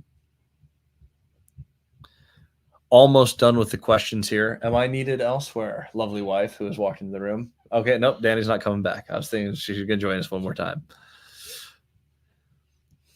What are you doing hour to hour when you're working? It looks completely different every single day. That is the fun piece of being an entrepreneur. Some days I'm at the Robin Hood laying floors. Sometimes I'm there hosting an event. Sometimes I'm speaking in, I'll be speaking in New York, Atlanta, Dallas, and San Diego here in the next couple months. Sometimes I'm traveling and speaking. I was speaking last night in Fife, Washington. Sometimes I'm on a call with my various sales teams. Sometimes I'm on a call with marketing. So every hour by hour looks different. What I try to do is I leave flex time where my calendar looks blank, but I guarantee you I'm working every second of it. It's the time where I can sit down and go, what do I need to get done right now? I'm going to get that worked on. I then try to do some time blocking where I go, hey, every week I go live at this time. And every week I spend just on property management right here. And every week I have a block of time that is only spent for multifamily strategy. So that is what my hour to hour looks like. It's a lot of chaos, but I do a really good job on my calendar of organizing that chaos for what I have time to do. Do you have leasing consultants under you? 200 units as a solo PM is time consuming.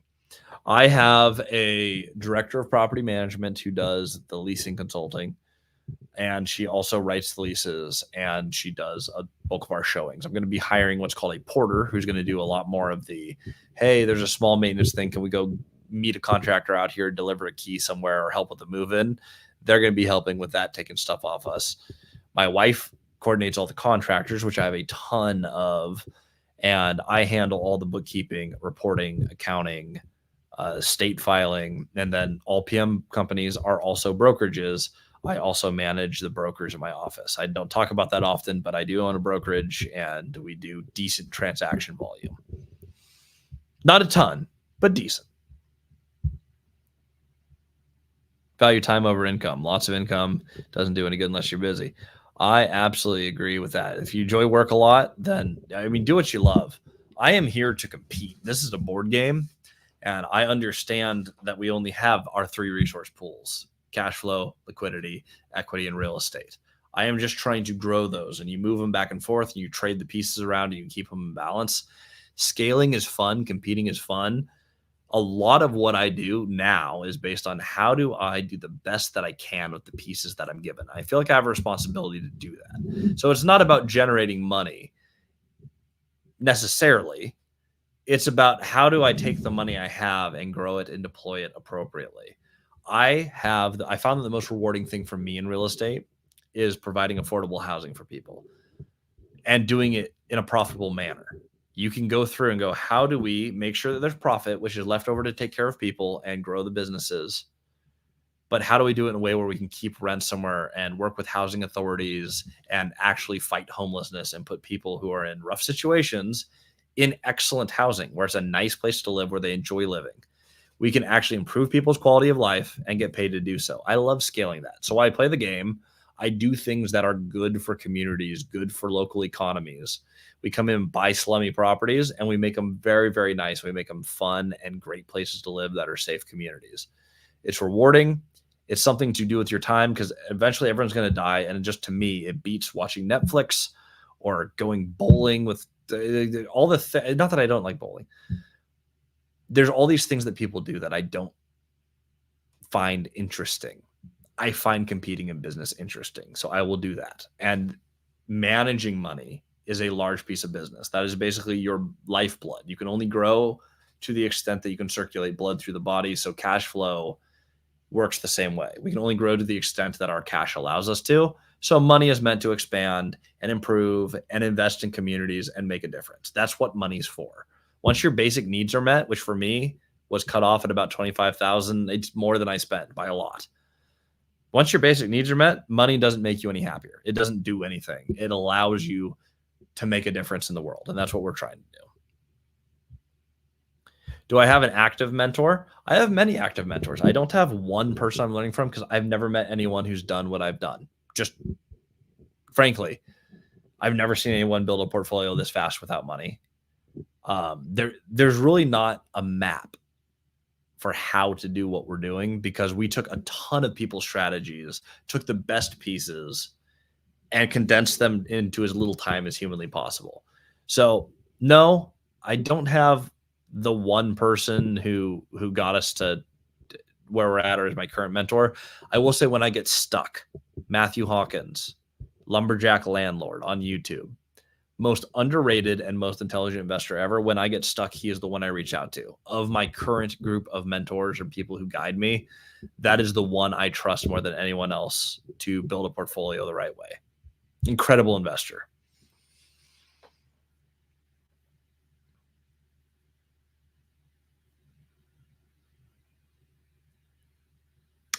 This is a suggestion for airlines. We'll get there. We're not there yet. I will be buying I have not bought the fancy vehicle yet. I have a Tesla Model Y. It's a fairly economical car, and I only have one vehicle for my wife and I. So we are not big spenders on vehicles. The next vehicle, when I'm in Texas, will be an F-150 Raptor. I love that truck. And it's heavy enough to be a write-off. So my company will buy that truck. That will be my next vehicle. We are still miles away from the plane. I'm not going to worry about that yet. They'll build new planes before I get there. How are you feeling about the housing market so far? What do you expect interest rates to do? I think they're going to keep coming down. They actually popped up a little bit from where they're at. So they seem like they've more or less stabilized, but they're supposed to come down a little bit more. I think we stabilize somewhere in the sixes, most likely. I don't think they're doing like up and down. Muted myself. Sorry about that. I don't think they're doing any big swings up and down from this point. I just don't see it happening. I think we're roughly where we're going to be. Now, what we're going to see banks do is banks are reactive. So since interest rates were high, they're seeing that there were some defaults. So banks are now going to go, oh, well, our data says last year multifamily had a rough time. It's going to be harder to get loans moving forward for the next year or two because banks are reactive and they exist a year or two behind reality. So since they're reacting, we're going to see money tighten up, I think, over the next couple of years and then loosen up as the rates came down and things start to stabilize. I also think, though I try not to be too political on this channel, depending on which presidency we have, the executive office will actually play a role in monetary policy. If we end up, and I'm not promoting one thing or another, just on a purely economic standpoint, if we end up getting Trump back in office, I expect economic policy to lighten up and to have a better economy over the next several years. If we maintain Democratic control, they tend to be slower on economic policy and tighter on expansion. I'm trying to be apolitical here. There's pros and cons to both. There actually are. But I think with a Trump presidency, we will see short-term economic benefit that will be beneficial in the real estate sector in particular, which is to be expected having a real estate investor in the Oval Office. If that's fair to say. I think that's a pretty neutral assessment. Real estate people in power usually do stuff that benefits real estate. I think that's neutral enough to say. How would you create deal flow when starting to buy out of state? Meet owners, even out of state, call the owners and call brokers. You do both when you're doing out of state. The broker is going to help introduce you as well. Caleb bought out of state. He is a huge contributor to Multifamily Strategy and one of our earliest mentees. When Caleb started, he called hundreds of brokers and he got his deals done. He got started, and now he goes direct to owner. He got started with the brokers. You want to do a good, healthy mix of both. How do tax benefits for affordable housing work? Heard you can get all taxes wrote off. There are some tax incentives with different affordable housing programs. I don't know all of them. That will be a question for my CPA, who I'm sure at some point I'll have on the channel. But for now, I don't get additional write-offs for my low-income housing that I'm aware of. If someone knows how to play that game better, I'm always sharpening my game. We focused on how to make things cash flow and work without it. If there's additional tax incentives for what I'm doing, someone please let me know, because I have not explored that piece of the tax law yet. We have 100K cash and our house is paid off. First of all, fantastic. Well done. Currently worth about 550K. That's about what I was worth when I got started. When I started buying multifamily, I was worth just a little less than $500,000. We have no debt. We're considering turning it into 2 units and collecting rent. Is that a move you'd do? What would you do? What I do completely depends on your goal. If you have a job that you like and an income that you're happy with, you've paid off your house, you don't need to lever up to play the game. You've Dave Ramsey to a point where you're in a very good spot. You don't need to jeopardize that unless you have a goal that is much bigger than where you're at, in which case I would recommend lever, stabilize, optimize, and then pay off the debt again. You've already proven to yourself that you're capable of managing and paying off debt. So I actually trust you a lot more than a lot of people to manage that appropriately. So the move I would do is going to be different than you. I want to reach the most people possible to talk about real estate and how to play the game, because we started with no money and you're not supposed to be able to do what we did. And I've watched other people do it. So I want to share this message and the lessons we've learned on business with as many people as possible, which means I got to keep doing some big projects and I have to keep talking and marketing and speaking. That's my goal. My goal is expensive. If your goal is different than that and costs less, you don't need to do that. So Taylor, I would say that the move that I would do is figure out, what life do I want to be living? What are my objectives? And what does that cost on a monthly basis? For me to do all the things we do, because the spend to have a YouTube channel and a course and all the other media, I mean, that's $55,000 a month to run everything that we run. So for me, I'm like, I really need to have businesses to run everything that I do that are kicking out $100,000 a month to be able to profitably even run and manage my universe. If you have different goals and less employees and less overhead and less projects, if $20,000 a month to you personally is what you're trying to build, you can do that. I'd go a little bigger than a duplex, but I'd see if you can't knock out a 5-unit building. It's easier to control commercial real estate than it is residential. But if you can knock out a 5-unit building to 10-unit building and figure out how to put that together, even if you have to lever to do that and then pay it off as fast as humanly possible, that will probably get you to your goal. Paid off real estate's awesome. There's no better investment than a piece of paid off real estate. I would not lever the house. I would take that 100K if you're comfortable and buy $1 million of real estate with it. Seller finance 10% down. That is what I would do. What you need to do is going to be based on your goal.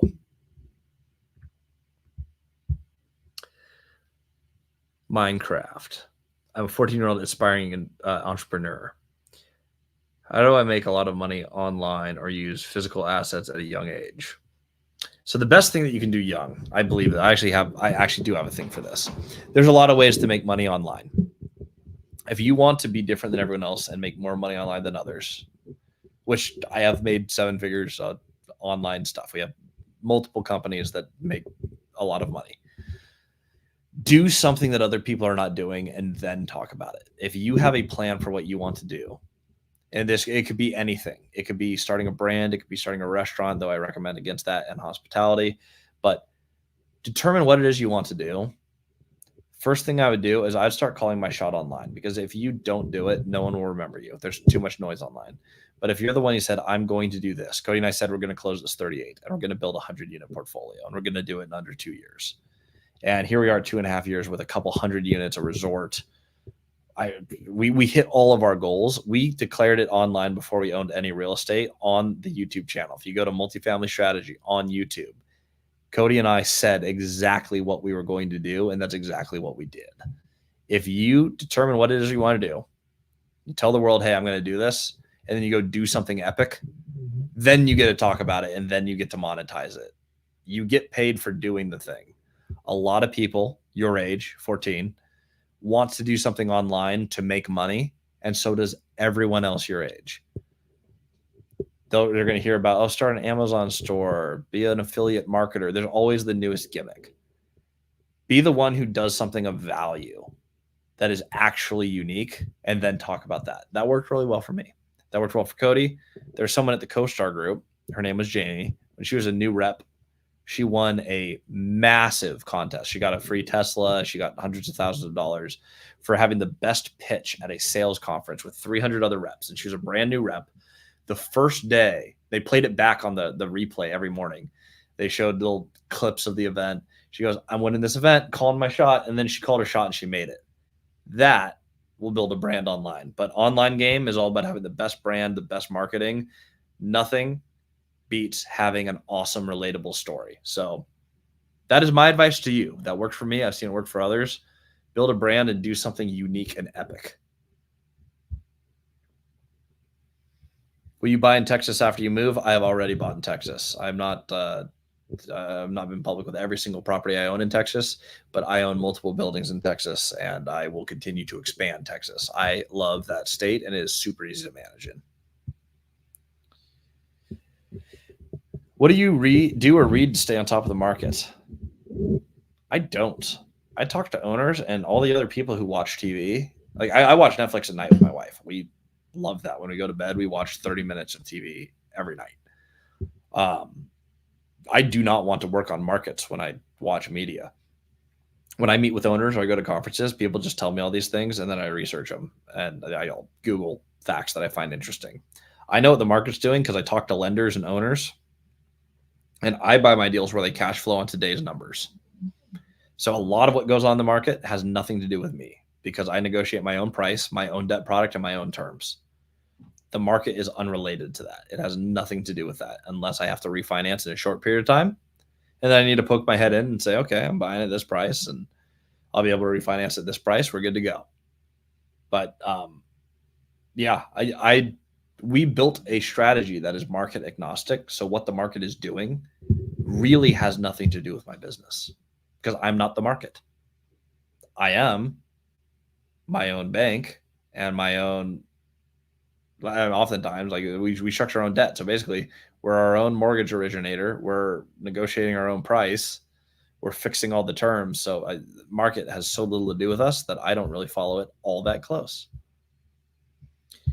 I'll start speeding these up a little bit so I can get to my dinner here. But Dylan, how do you get to someone to consider 0% down? You ask. I mean, that is it. You need to come up with a plan of why they would do that. You'll rarely get 0% down. We've only done it once. But you can do lower down deals, and then you find an equity partner or additional debt to take out whatever the down payment is. You're going for low down more than no down, but no money out of pocket is finding a deal that is stellar and then being able to bring in the rest of the money from either the seller or from other individuals. Tax incentives heavily vary by state. Yes, they do. And I think that was in relation to the low income housing thing. I just don't know what my tax incentives are for Washington State, and it's not been a part of my game. There's always ways to play the game better. There are things that we could do to tighten it up or to have less expenses over here or market better for our resort. There's always things to do better. I'm sure there's a better way to play the game than I am for my taxes. I just know that I pay very low taxes on very high income.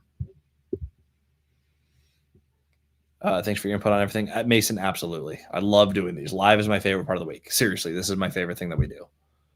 And I love my new software. I can put your questions on the screen.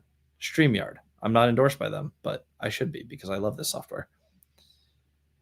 Do you post the full lives? Yes, I do. The full lives are automatically posted to YouTube. So this is going live. As soon as it's done, you can watch the replay immediately.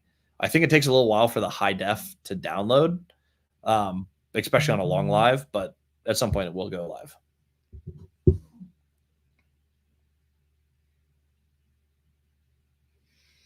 All right. And that is about what I have for time. So for the rest of the questions, I know I'm not quite caught up. I'm going to go ahead and hop off and connect with everyone soon, but I appreciate the questions. We will get caught up. I apologize to those who we have missed, and we will catch up soon. I'll see you guys all on the next episode.